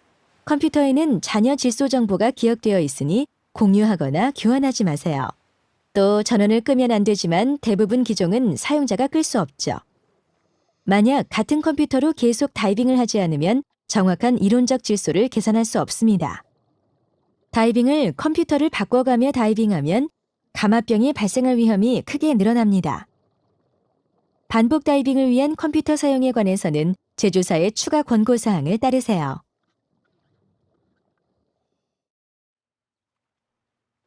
다이빙 컴퓨터를 사용하기 전에 제조사의 설명서를 빠짐없이 읽어두세요. 다이빙 컴퓨터는 기능도 레이아웃도 천차만별이지만 다이빙 전에 무감압 한계를 알려준다는 점은 실질적으로 같습니다. 수중에서는 현재 수심, 경과 시간 및 잔여 무정지 시간을 확인할 수 있습니다. 상승 속도 표시기는 상승 속도를 알려주며 만약 뜻하지 않게 무감압 한계를 넘었을 때는 비상 감압 정보를 제공합니다. 각 다이빙 사이에는 수면 휴식 시간을 알 수 있고 이전 다이빙 정보를 불러올 수 있습니다. 다이빙을 계획할 준비가 되면 화면에서처럼 버튼을 누르거나 접촉 부분을 건드려 활성화하세요. 스크롤한 무감압 한계를 바탕으로 버디와 함께 최대 수심과 시간을 합의하세요. 반복 다이빙은 무감압 한계가 상대적으로 짧고 얕은 수심 다이빙과 멀티레벨 다이빙은 길다는 것을 알아두세요. 최대 시간과 공기 사용 한계를 계획하세요. 종종 실제로 사용할 수 있는 공기보다 무정지 시간이 훨씬 더 길죠. 시간, 공기 공급, 돌아갈 지점 또는 잔여 무정지 시간 등 본인 또는 버디가 먼저 도달하는 한계를 바탕으로 다이빙 방향을 돌리세요.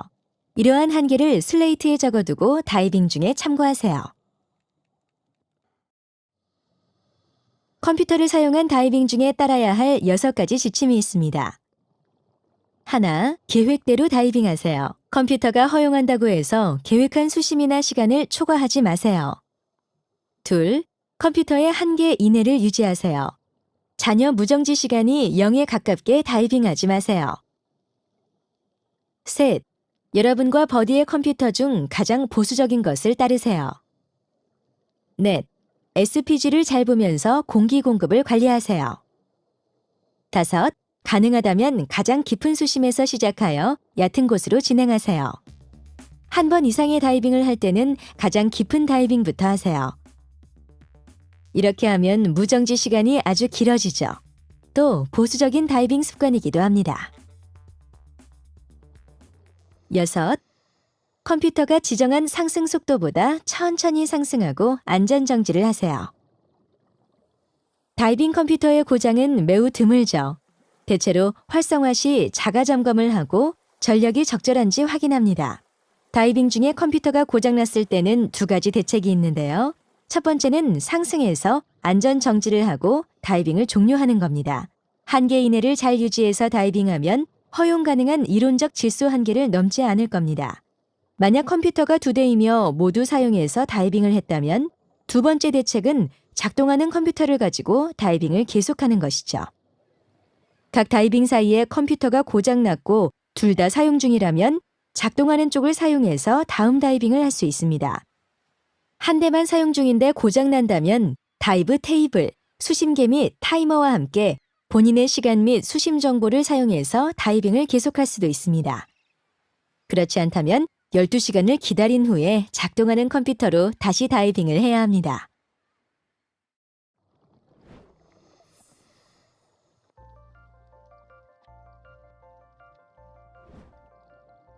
다이버는 수중 세계에 있어 심각한 위협은 아니지만 환경 친화적 다이빙 기술을 적용하는 것이 중요합니다. 다이버로서 해를 끼치는 것은 사려 깊지 못한 행동이죠. 다른 다이버도 자연의 아름다움과 문화유산을 보고 싶을 테니까요. 또 이미 오염으로 인해 병든 환경에 문제를 가중시킬 수 있죠. 다이버로서 여러분은 수중 세계의 대사이며 여러분의 다이빙이 본보기가 된다는 점이 더욱 중요합니다.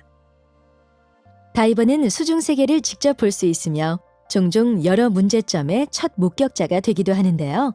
여러분이 본 것을 설명하고 수중 세계를 대중에게 알리고 지키는 계획에 목소리를 더할 때 여러분이 어떻게 다이빙을 하는지가 신뢰성에 영향을 미치게 되죠. 또 수중 클린업 참여, 외래 유입종 제거 또는 과학자를 위한 데이터 수집 등 직접적인 활동을 펼칠 수도 있습니다. 다이버로서 수중 세계 보전에 어떻게 이바지할 수 있는지 자세히 알아보려면 지역 패디 리조트나 다이브 센터에 문의하거나 projectaware.org를 방문하세요.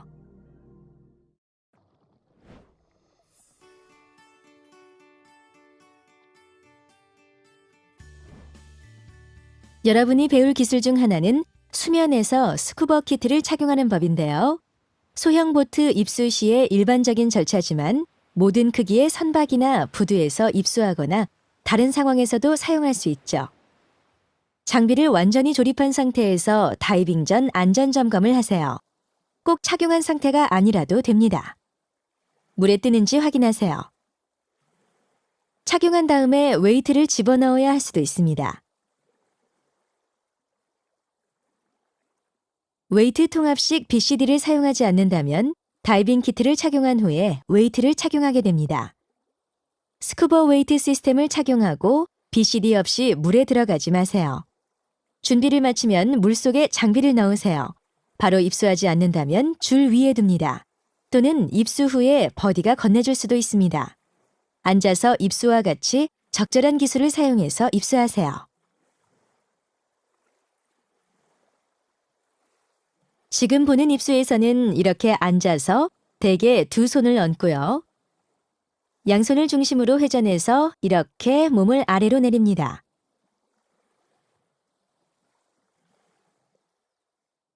이제 허리밴드에 버클을 풀고 키트를 똑바로 세워서 착용합니다. BCD 안에 간신히 물에 뜰 정도의 공기가 들어있으면 도움이 될 수 있죠.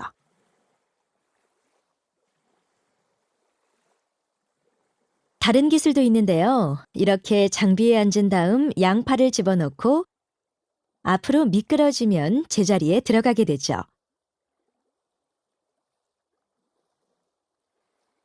다음으로 하네스를 고정 및 조정한 후 너무 무거워서 분리해 놓은 웨이트 시스템이 있으면 착용하세요. 버디가 키트 착용을 마치면 다이빙 전 안전점검의 F단계, 즉 최종 점검을 완료해서 스트랩이 모두 고정되어 있고 뜻하지 않게 호스에 걸리지 않았는지 확인하세요. 스쿠버를 착용한 중에 앉아서 조절된 입수 방법을 사용할 수 있습니다. 입수 전에는 항상 BCD를 부분적으로 팽창시키고 호흡기로 호흡하세요. 몸을 낮춰서 물에 들어가기 전에 탱크 바닥이 플랫폼 가장자리에 닿지 않게 하세요. 지치거나 경련 또는 수영을 어렵게 만드는 다른 문제를 겪는 버디를 도와야 할 수도 있는데요. 먼저 둘 다 부력을 갖추도록 하세요. 짧은 거리일 때는 이렇게 탱크 밸브 끌기를 하세요. 거리가 멀 때는 지친 다이버 밀기를 해서 가야 하는 방향을 볼 수 있습니다. 화면에서처럼 다이버의 발을 본인의 어깨에 놓고 여러분의 손은 무릎을 잡습니다. 그리고 안정된 속도로 천천히 수영하세요. 이 기술은 중성부력 기술을 개방수역에서 하게 될 하강, 수영 및 상승과 통합한 것인데요. 바닥 또는 어떤 지역이 산호처럼 섬세하다고 가정하고 접촉을 피하세요. 준비를 마치면 줄이나 다른 참조물을 시각적 참고물로만 사용하여 버디와 함께 5단계 하강을 하세요. 부력을 통제해서 하강을 조절하여 바닥 위로 약 1m 또는 3피트에서 1.2m 또는 4피트 지점에서 정지하고 중성 부력을 갖추도록 하세요. 다음으로 부력을 조절해서 바닥을 건드리지 않고 수영하세요. 부력뿐만 아니라 움직임도 조절하세요. 원할 때만 특정한 물체와 접촉하도록 연습하세요. 참고물로 돌아온 다음 그것을 시각적 참고물로만 사용해서 5단계 상승하세요. 이번에도 바닥에 닿지 않도록 하세요. 마스크를 잃어버려서 다시 찾을 수 없다면 마스크 없이 다이빙을 마쳐야 하는데요. 마스크 없이 수영하기를 통해 연습할 수 있죠. 마스크를 벗고 버디와 접촉하세요. 가능하다면 눈을 감지 마세요. 콘택트 렌즈를 착용 중이라면 눈을 감으세요. 귀를 압력 평형하고 부력을 조절하면서 버디의 도움을 받아 최소 15m 또는 50피트 정도 수영하세요. 입으로 호흡하는 것에 집중하세요. 코 속에 물이 조금 있으면 코를 통해서 뿜어냅니다. 수영을 마치면 마스크를 다시 착용하고 물을 빼내세요. 3장에서 프리플로우가 발생한 호흡기로 호흡할 수 있다고 배웠습니다. 본인 또는 강사가 퍼지 버튼을 눌러서 프리플로우 상태를 연출합니다. 잊지 말고 마우스피스를 입술 쪽으로 밀어내세요. 이렇게 말이죠. 입으로 마우스피스를 막지 마세요. 하지만 필요하면 한쪽 끝을 집어넣어도 됩니다. 과도한 공기를 배출하면서 필요한 만큼 공기를 마셔서 호흡하세요.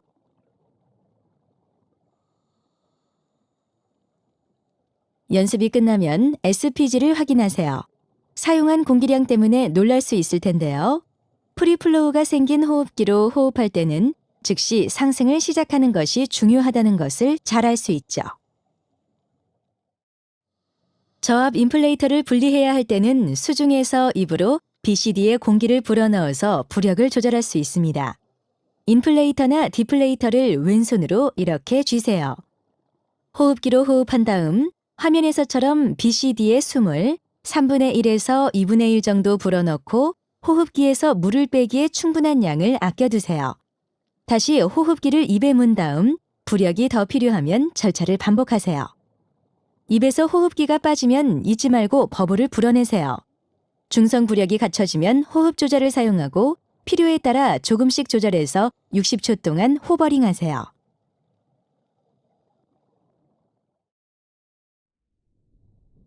스킨 다이빙은 스쿠버 없이 숨을 참고 하는 다이빙인데요. 스쿠버 공기에 낭비 없이 지역을 돌아다니거나 얕은 물을 탐험할 수 있죠. 또 스쿠버 다이빙이 불가능한 곳에서도 할 수 있습니다. 올바르게 호흡해야 더 오랫동안 숨을 참을 수 있는데요. 편안하게 횡격막으로 호흡하세요. 호흡을 멈추기 전에 빠르고 깊게 또는 빠르게 아니면 깊게 호흡하는 초과 호흡법을 연습하는 것이 한때 보편적이었지만 지금은 권장하는 방법이 아닙니다. 제대로 하지 못하면 물속에서 의식을 잃을 수 있어 익사로 이어질 수 있기 때문이죠. 횡격막 호흡을 안정되게 하면 숨을 더 오래 참는 데 도움이 됩니다. 숨 참는 다이빙을 한 다음 수면으로 돌아올 때 횡격막을 통해 정상적으로 호흡하세요. 오랫동안 숨을 참은 뒤 수면으로 나와서 강하게 숨을 내쉬면 실신할 수도 있습니다. 체내 산소 및 이산화탄소 수준이 정상으로 돌아오는 몇 분 동안 휴식을 취하세요. 현기증 또는 가벼운 어지러움이 느껴지거나 손, 팔 또는 발이 따끔하다면 다이빙을 중단하세요. 완전히 회복될 때까지 수면에서 휴식과 안정을 취하고 호흡하세요. 빠르게 물속에 들어가려면 덕 다이빙이라고도 하는 헤드 퍼스트 수면 다이빙을 하세요. 횡격막을 통해 안정되게 호흡하면서 앞으로 수영한 다음 숨을 멈추고 이렇게 앞으로 몸을 숙이세요. 어떻게 하면 다리를 가능한 한 직선으로 높게 뻗을 수 있을까요? 웨이트를 통해 효율적으로 몸을 눌러내릴 수 있죠. 앞에서 배운 것처럼 압력 평형을 하면서 아래로 수영하세요. 안정을 취하며 탐험하세요. 꾸준히 연습하면 한 번의 호흡으로 놀랄 만큼 오랫동안 머무를 수 있을 겁니다. 한 명이 내려가는 동안 버디는 그대로 머물러 있죠. 차례를 바꿔서 한 명은 올라가고 한 명은 내려갑니다.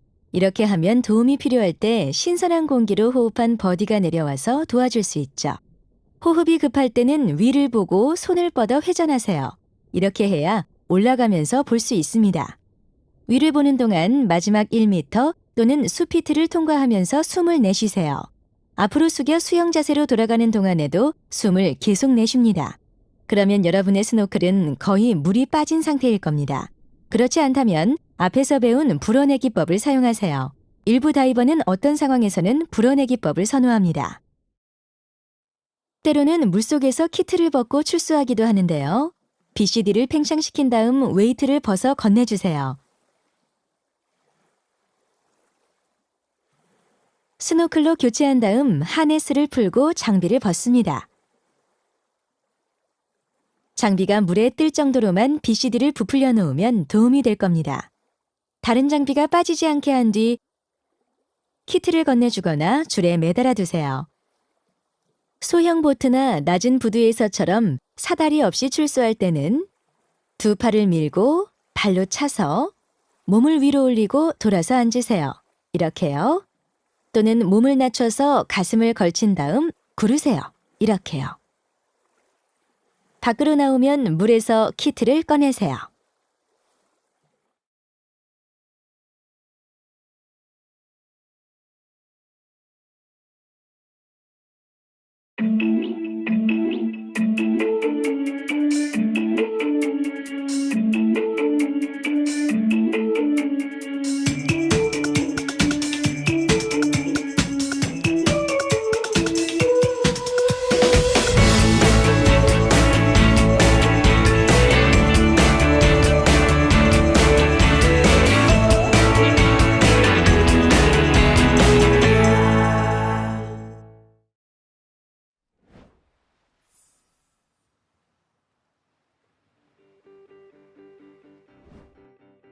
종종 다이빙을 하고 물 밖에서 시간을 좀 보낸 다음 컴퓨터에 나타난 무정지 한계를 바탕으로 반복 다이빙을 계획하는데요.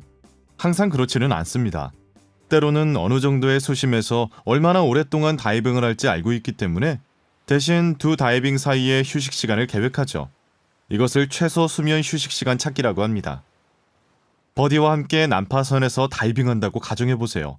첫 번째 다이빙은 18m 또는 60피트로 40분간이었고 두 번째 다이빙을 15m 또는 50피트로 하기로 합니다.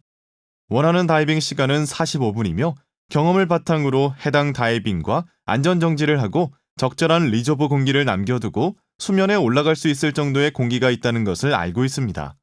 한계 이내를 유지하기 위해 시작 전에 컴퓨터가 무정지 시간을 적어도 50분 정도로 보여주어야 한다는 것에 동의합니다. 그렇다면 18m 또는 60피트로 40분간 다이빙한 다음 얼마나 기다려야 50m 또는 50피트에서 무정지 시간 50분을 얻을 수 있을까요? 한 가지 방법은 컴퓨터에 원하는 시간이 나타날 때까지 주기적으로 무감압 한계를 스크롤하는 것인데요. 정확하지 않게 들리겠지만 경험이 쌓이면서 수면 휴식 시간 동안 얻게 될 무정지 시간에 대해 감을 잡게 될 겁니다. 다른 방법은 다이빙 컴퓨터의 계획 모드를 사용하는 것이죠. 일부 기종에서만 이 기능을 제공하는데요. 다이빙을 마친 후 수면 휴식 시간과 수심을 입력하면 컴퓨터의 무정지 시간이 출력됩니다. 이 기능에 대해서는 제조사 설명서를 참고하거나 강사와 상담하세요. 다이빙 계획 앱이나 RDP 테이블 또는 ERDP-ML을 사용해도 최소 수면 휴식 시간을 찾을 수 있습니다. 다이빙 컴퓨터의 값과 정확히 일치하지는 않지만 수면에 머물러야 하는 시간에 대해 올바른 근사치를 얻을 수 있습니다. 다이빙 계획 시 컴퓨터의 무정지 시간을 스크롤하여 원하는 시간이 확보되었는지 확인하세요. 다이브 테이블과 다이빙 컴퓨터에 사용하는 감압 모델은 해수면에서의 다이빙을 바탕으로 하죠. 높은 곳에서는 압력을 덜 받기 때문에 다이빙 후에 비행이나 고도 다이빙을 할 때는 감압병이 발생할 위험이 커질 수 있습니다. 다이빙 의학계에서는 이 문제를 해결하고자 다이빙 후에 최소 12시간 정도 기다린 다음 비행할 것을 권장하고 있죠. 만약 1회 이상 또는 며칠 연속으로 다이빙을 한다면 최소 18시간 기다려야 합니다. 다이빙 후의 비행에 대한 권고사항은 주기적으로 바뀌니 가장 새로운 것을 따르세요. 해발 300m 또는 1000피트 이상에 위치한 장소에서는 고도 다이빙 절차를 따라야 하는데요. 컴퓨터의 기종에 따라서 고도에 맞게 설정해야 하거나 자동으로 설정됩니다. 제조사 설명서를 참고하세요. 다이브 테이블을 사용할 때는 실제 수심을 압력 차이에 맞게 조절한 이론적 수심으로 변환해주는 특별한 표를 사용하죠. 높은 곳에서 개방수역 다이빙을 할 때는 강사가 이러한 옵션으로 도움을 줄 겁니다. 저체온증을 예방하기 위해 보온을 해야 하며 과로를 예방하기 위해 편안하게 다이빙해야 한다고 배웠습니다. 춥거나 힘들게 활동하는 것은 감압병 위험을 증가시키는 원인이 될 수도 있는데요. 춥거나 힘든 활동을 피하려고 해도 예상했던 것보다 더 춥거나 힘든 활동을 하는 것 같다면 평소보다 훨씬 더 보수적으로 대처하세요. RDP 테이블이나 ERDPML을 사용할 때는 실제 수심보다 4m 또는 1000피트 더 깊게 해서 찬물 또는 힘든 다이빙을 계산하세요. 안전 정지는 특히 신중한 대처일 수 있죠. 뜻하지 않게 무정지 한계를 넘어버리면 컴퓨터가 비상감압 정지 수심과 시간을 알려줄 겁니다. 표시된 정지 수심보다 얕은 곳으로 상승하지 마세요. 수면으로 상승할 수 있는 시간 또는 비상감압 정지가 1회 이상일 때 다음 정지 시간을 컴퓨터가 알려줍니다. 비상감압 정지를 완료하는 것이 중요하다고 해도 그것 때문에 공기를 모두 사용해서는 안 됩니다. 공기가 적으면 가능한 만큼만 정지를 완료하되 수면으로 이동해서 출수할 정도의 공기를 아껴두세요. 수면으로 올라온 후에는 안정을 찾고 가능하면 응급산소로 호흡하고 감압병 증상이 없는지 몸을 관찰하세요. 최소 24시간은 다이빙하지 마세요. 많은 다이빙 컴퓨터는 필수 감압 정지가 완료되지 않으면 해당 시간 오류 모드로 전환되어 잠깁니다. 폐 과팽창과 감압병에 대한 응급처치는 동일하므로 다이버를 도와줄 때는 두 질환을 구분할 필요가 없습니다. 다이빙 커뮤니티에서는 두 질환을 모두 감압질환 또는 DCI로 묶어놓았죠. 무반응 다이버를 도울 때는 3장에서 배운 절차를 따르세요. 다이버의 호흡을 감시하고 필요하면 CPR을 제공하세요. 응급구조대에 연락하세요. 지역 응급구조대가 있으면 그것도 포함합니다. 다이버를 누운 상태로 두고 응급산소를 공급하세요. 반응이 없고 호흡을 하는 다이버는 왼쪽으로 눕히고 머리를 받쳐주세요. 이렇게 말이죠. 응급구조대가 올 때까지 응급처치를 하세요. 거의 모든 DCI 상황에서는 제압 챔버에서 다이버를 압력 상태로 되돌리고 장시간 치료를 하는 것이 필수입니다. 지체하지 말고 응급처치와 치료를 제공하세요. 치료를 빨리 시작할수록 증상이 영구적으로 남을 위험성이 낮아집니다.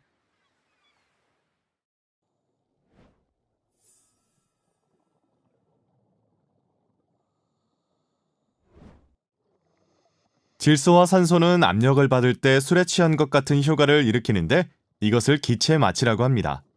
직접적으로 해롭지는 않지만 올바른 판단과 조정력을 잃게 될 수 있죠.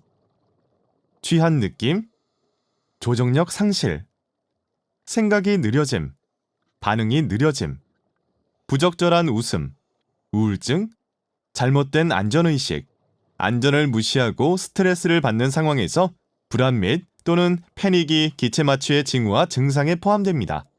마취는 그 영향이 사람마다 다르지만 대체로 30m 또는 100피트에 근접하는 수심에서 징후나 증상이 나타나는데요. 필요하거나 약을 복용했거나 알코올을 섭취하면 더 얕은 수심에서도 증상이 나타날 수 있죠. 찬물 다이빙, 어두운 곳 또는 제한된 시야가 마취 효과를 증가시키는 것으로 보이지만 다이빙 경험이 그러한 효과를 줄이게 됩니다. 보통 30m 또는 100피트보다 얕은 수심에서 다이빙할 때는 마취가 큰 문제를 일으킬 가능성이 낮습니다. 하지만 마취 징후나 증상이 나타나면 얕은 수심으로 상승하세요. 보통은 금방 사라집니다. 개방수역 다이빙 중에 수중 나침반을 가지고 항법을 연습을 하게 되는데요. 다이빙 중에 공기를 절약하고 출수 지점과 비교해 현재 위치를 알 수 있게 도와주는 기본적인 기술이죠. 표준 나침반은 이렇게 생겼습니다. 북침 또는 인디케이터는 항상 자북 방향을 가리키죠. 러버라인은 항상 진행 방향을 가리킵니다. 베젤은 북침 위에 인덱스 마크를 놓을 수 있도록 회전하고요. 방위 참조로 방향을 기록할 수 있죠. 이렇게 나침반을 쥐고 수영합니다. 러버라인이 신체 중심축과 일직선을 이루도록 평형 상태를 만드세요. 수영하면서 나침반을 살펴보세요. 콘솔 부착형 나침반은 이렇게 줍니다. 러버라인이 원하는 진행 방향을 가리키도록 하고 북침을 잘 고정한 다음 인덱스 마크를 회전해서 북침 위에 놓아서 세팅합니다. 이제 이동하면서 북침이 인덱스 마크를 벗어나지 않게 하고 러버라인이 신체와 일직선을 이루게 하세요. 코스에서 벗어나면 북침이 인덱스 마크를 벗어나죠. 멈춰서 지나온 코스를 되돌아간 다음 다시 계속하세요. 버디는 항법 중에 접촉을 유지하면서 수심을 관찰합니다. 반대 방향으로 돌아올 때는 베젤을 180도 회전한 다음 북침이 인덱스 마크 사이에 놓일 때까지 회전하세요. 이제 지나온 길을 마주하게 되었네요. 일부 나침반은 인덱스 마크 두 쌍을 갖추고 있어서 베젤을 다시 설정할 필요 없이 다른 쌍을 사용하면 됩니다. 전자 나침반 기능을 가지고 있는 다이빙 컴퓨터가 점점 늘어나고 있는데요. 작동 방법은 비슷하지만 표시 내용이 다릅니다. 이러한 나침반을 사용한다면 제조사 설명서나 강사를 통해 사용법을 알아보세요. 여러분은 이 코스를 진행하면서 새내기 공인 패디 오픈 워터 다이버로서 지킬 책임이 있는 한계에 관해 배웠는데요. 몇 가지 정리를 해볼까요? 여러분은 최대 수심 18m 또는 60피트 또는 이보다 얕은 경우 실제 도달한 수심 이내에서 훈련을 받았죠. 경험을 쌓고 오픈워터 다이버 상위 코스에서 훈련을 받으면 레크레이션 목적 다이빙의 최대 도달 가능 수심이 40m 또는 130피트가 됩니다. 또 여러분은 훈련받을 때와 같거나 더 나은 상황에서 다이빙 컴퓨터 또는 테이블에 설정된 무정지 한계 이내를 유지하며 다이빙하도록 훈련받았죠. 패디 어드밴스드 오픈워터 다이버 코스, 디스커버 로컬 다이빙 프로그램 및 일부 다양한 패디 스페셜티 다이버 코스에 참가하면 자격을 취득할 수 있습니다. 가장 중요한 것은 본인의 기술 수준, 편안함 및 다이빙 상황을 평가해 각 다이빙에 적합한 한계를 설정하는 것은 본인 책임이라는 점이죠. 다이빙을 계속하는 방법은 때때로 새내기 다이버에게 큰 도전입니다. 다이빙 커뮤니티에서는 이것을 돕기 위해 3가지 방법을 찾아내는데요. 첫 번째, 함께 다이빙을 즐길 사람을 만날 수 있는 다양한 모임에 참가하세요. 두 번째, 다양한 장소를 방문해 다이빙을 즐기고 계속 다이버 교육을 받아서 배우는 것을 계속하세요. 함께 다이빙할 친구를 만나는 것은 쉽습니다. 패디 리조트나 다이브 센터에서 시작하세요. 대체로 클럽과 다양한 활동이 만들어져 있으니 참가해서 즐기면 됩니다. 스쿠버 어스나 기타 소셜 사이트에서 온라인으로 다이버를 만나세요. 지역 다이빙 쇼에 참가하고 다이버가 되고 싶은 친구들을 초대하세요. 단체 다이빙 여행을 통해 새 친구를 사귈 수도 있죠. 다이빙 클럽과 마찬가지로 지역 다이빙 오퍼레이터는 지역 및 원거리 다이빙 여행을 주관하기도 합니다. 경험이 쌓이면 개인적인 여행을 계획해 볼 수도 있습니다. 훈련 목표를 설정하세요. 다이버로서 무엇을 하고 싶나요? 다음으로 목표에 맞고 흥미로운 다이빙 코스에 등록하세요. 여기서도 다른 다이버를 만날 수 있습니다. 또 종종 코스와 다이빙 여행을 하나로 묶을 수도 있죠. 또 개인 스쿠버 키트에 투자하는 다이버가 다이빙을 지속하고 더 많은 것을 얻는다고 하는데요. 놀라운 일은 아니죠. 앞에서 배운 것처럼 개인 장비는 자신이 선호하고 본인에게 알맞게 조절되어 있으며 원하는 다이빙에 적합한 장비입니다. 패디 다이빙 교육 시스템의 목적은 다이빙을 안전하게 하고 지속적으로 다이빙을 즐길 수 있도록 돕는 것입니다. 다양한 선택과 명확한 경로를 제공하여 원하는 방법을 통해 원하는 영역에서 성장하고 다이빙을 즐길 수 있도록 해주죠. 언젠가 패디 오픈 워터 스쿠버 인스트럭터가 되는 것에 대해 생각 중인 분도 계실 겁니다. 패디 시스템과 함께 교육을 계속해 나가면 새로운 기술을 배우고 새 다이빙 친구를 사귀고 다양한 종류의 장비에 관해 더 많이 배우며 새 지역과 다이빙 장소를 방문하게 됩니다. 강사나 다이브 오퍼레이터와 관심 있는 것에 대해 상담하고 패디닷컴을 자주 방문하여 패디 시스템이 제공하는 최신 정보와 추가 사항을 확인하세요.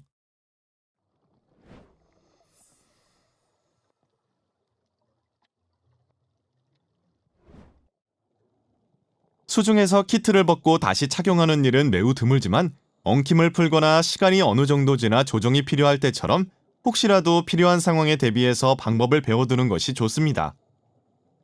이것은 음성 부력으로 하게 되는 중요한 몇 가지 기술 중 하나이기 때문에 민감한 수중 생물이 없고 민감하지 않은 바닥을 찾으세요. 여러분의 키트, 특히 웨이트 통합식 BCD를 벗은 후에 음성 부력을 갖추고 무릎을 꿇으면 안정적인 통제에 도움이 됩니다. 방법 한 가지를 알려드리죠. 물론 다른 방법도 있습니다. 웨이트의 양이 중간 이하인 웨이트 통합식 BCD나 웨이트가 통합되지 않은 BCD는 BCD의 공기를 완전히 빼세요. 웨이트 통합식 BCD에 웨이트가 많이 들어있다면 다루기 쉽게 공기를 조금 남겨두는 게 좋습니다. 공기를 완전히 빼고 나면 오른쪽 무릎이 위로 오도록 무릎을 꿇으세요. 스트랩을 느슨하게 해서 푼 다음 왼팔부터 유니트를 벗으세요. 호흡기가 벗겨지지 않게 하려면 중요합니다. 키트를 똑바로 세우고 놓치지 마세요. 곧바로 오른쪽 무릎 위에 세워서 몸에 가까이 하세요. 이렇게 하면 익스포저 수트의 부력을 상쇄하는 데 필요한 무게를 유지할 수 있죠. 구멍을 통해 부분적으로 오른쪽 팔을 움직여서 조절하세요. 상황상 필요하다면 양팔을 완전히 떼고 무릎 위에 수평으로 눕혀도 되지만 다시 착용하려면 다시 세워야 합니다. 오른쪽 팔부터 시작해서 코트를 입듯이 유니트를 다시 착용하세요. 이렇게 하면 호흡기가 빠지지 않죠. 웨이트가 여러분을 안정적으로 하도록 오른쪽 어깨 위로 완전히 밀어주세요. 오른손으로 탱크 바닥을 붙잡고 몸을 앞으로 약간만 기울이면 도움이 될 것입니다. 다음으로 왼팔을 밀어넣으세요. 스트랩을 조이기 전에 호스나 액세서리에 걸리지 않았는지 한 번 더 확인하세요. 수중에서 웨이트를 벗고 다시 착용하는 중요한 이유는 트림이나 웨이트를 조절하기 위해서입니다. 때때로 웨이트 파우치가 헐거워지거나 다른 형태의 웨이트 시스템 조정이 필요할 수도 있는데요. 이 작업은 웨이트 시스템에 따라 방법이 다릅니다. 개별 웨이트, 웨이트 포켓 또는 웨이트 벨트 전체를 벗고 다시 착용해도 됩니다. 음성 부력을 갖추는 것은 도움이 되는 또 다른 기술이죠. 민감한 바닥에서는 BCD의 공기를 뺀 다음 웨이트를 벗으려는 쪽 무릎 또는 웨이트 벨트가 있는 오른쪽 무릎이 위로 오도록 해서 무릎을 꿇으세요. 웨이트 포켓이나 웨이트를 벗고 무릎 위에 놓으세요. 수면에서 하듯이 다시 착용하세요. 대체로 몸을 뒤로 기울이면 제자리로 미끄러져 들어가므로 도움이 되죠. 강사가 여러분의 키트에 적합한 기술을 시범할 것입니다. 웨이트 벨트를 사용한다면 버클이 있는 쪽, 즉 왼쪽을 풀어서 등 뒤쪽으로 당기고 무릎 위에 걸쳐두세요. 이렇게 말이죠. 화면에 보이는 것처럼 수면에서 하듯이 다시 착용하세요. 착용한 다음에 등 쪽에 허리에 놓이도록 몸을 굽히거나 앞으로 엎드려서 얼굴이 아래를 향하게 하세요. 이렇게 하면 버클이 팽팽하지 않아 다시 착용하기 쉬워집니다. 완전히 조이기 전에 걸린 호스가 없는지 확인하세요. 때때로 보거나 만질 수 있는 참고물 없이 하강이나 상승을 해야 할 때도 있는데요. 앞에서 배운 것과 같은 5단계 하강 절차 및 상승 절차를 따르되 컴퓨터를 주시하고 BCD로 속도를 조절하세요. 제한 수역에서 이 기술을 연습할 때는 눈에 보이는 것들을 모두 무시하고 버디와 컴퓨터를 참고물로 삼으세요. 하강하면서 압력 평형을 하고 접촉을 유지하며 부력을 조절하세요. 서두르지 마세요. 하강 속도가 느린 쪽이 조절하기 더 쉽답니다. 상승할 때도 마찬가지로 버디와의 접촉을 유지하세요. 필요하다면 서로를 붙잡으세요. 부력과 상승 속도를 조절하세요. 강조하지만 느리게 상승하는 것이 더 쉽습니다. 5m 또는 15피트 물 중간에서 호버링을 하면서 안전 정지를 하세요. 이 기술을 제한 수역에서 연습할 때는 바닥과 수면 사이 중간 정도에서 정지하세요. 참고물 없이 하강 또는 상승하는 동안 내비게이션이 필요할 때 버디가 사용할 수 있는 한 가지 기술은 서로 붙잡고 있는 것인데요. 한쪽이 하강 또는 상승, 수심과 속도를 조절하는 동안 다른 쪽이 내비게이션을 하는 거죠. 제한 수역에서도 연습할 수 있습니다. 코스 중에 미니 다이빙을 1회 이상 연습할 텐데요. 미니 다이빙은 개방 수역에서 하듯이 실제 다이빙 절차를 연습하는 시뮬레이션 다이빙입니다. 강사는 여러분과 버디가 개방 수역에서 다이빙하는 것처럼 시간과 공기 공급 한계를 포함하여 미니 다이빙을 계획하도록 지시할 겁니다.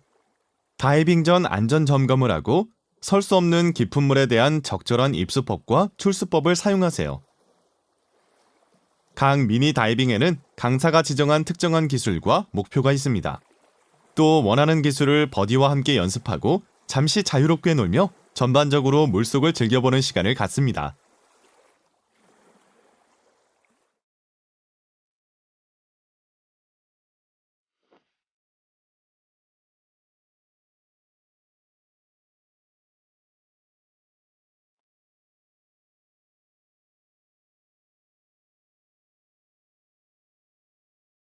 다이빙을 배우는 것은 어려울 수 있지만 동시에 값지고 신나며 새롭습니다. 이제 다이빙에 대해 수많은 것을 배웠으며 곧 개방수역 다이빙을 가게 될 텐데요.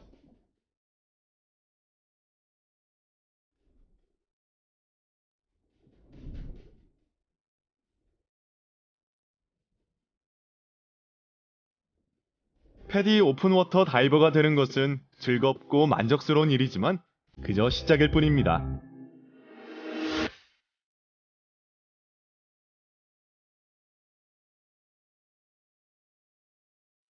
보수적으로 다이빙하고 훈련한 내용을 따르며 배우는 것을 계속하세요.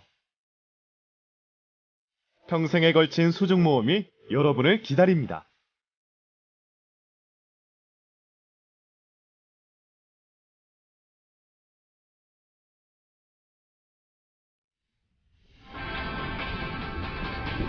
다이빙의 세계에 오신 것을 환영합니다.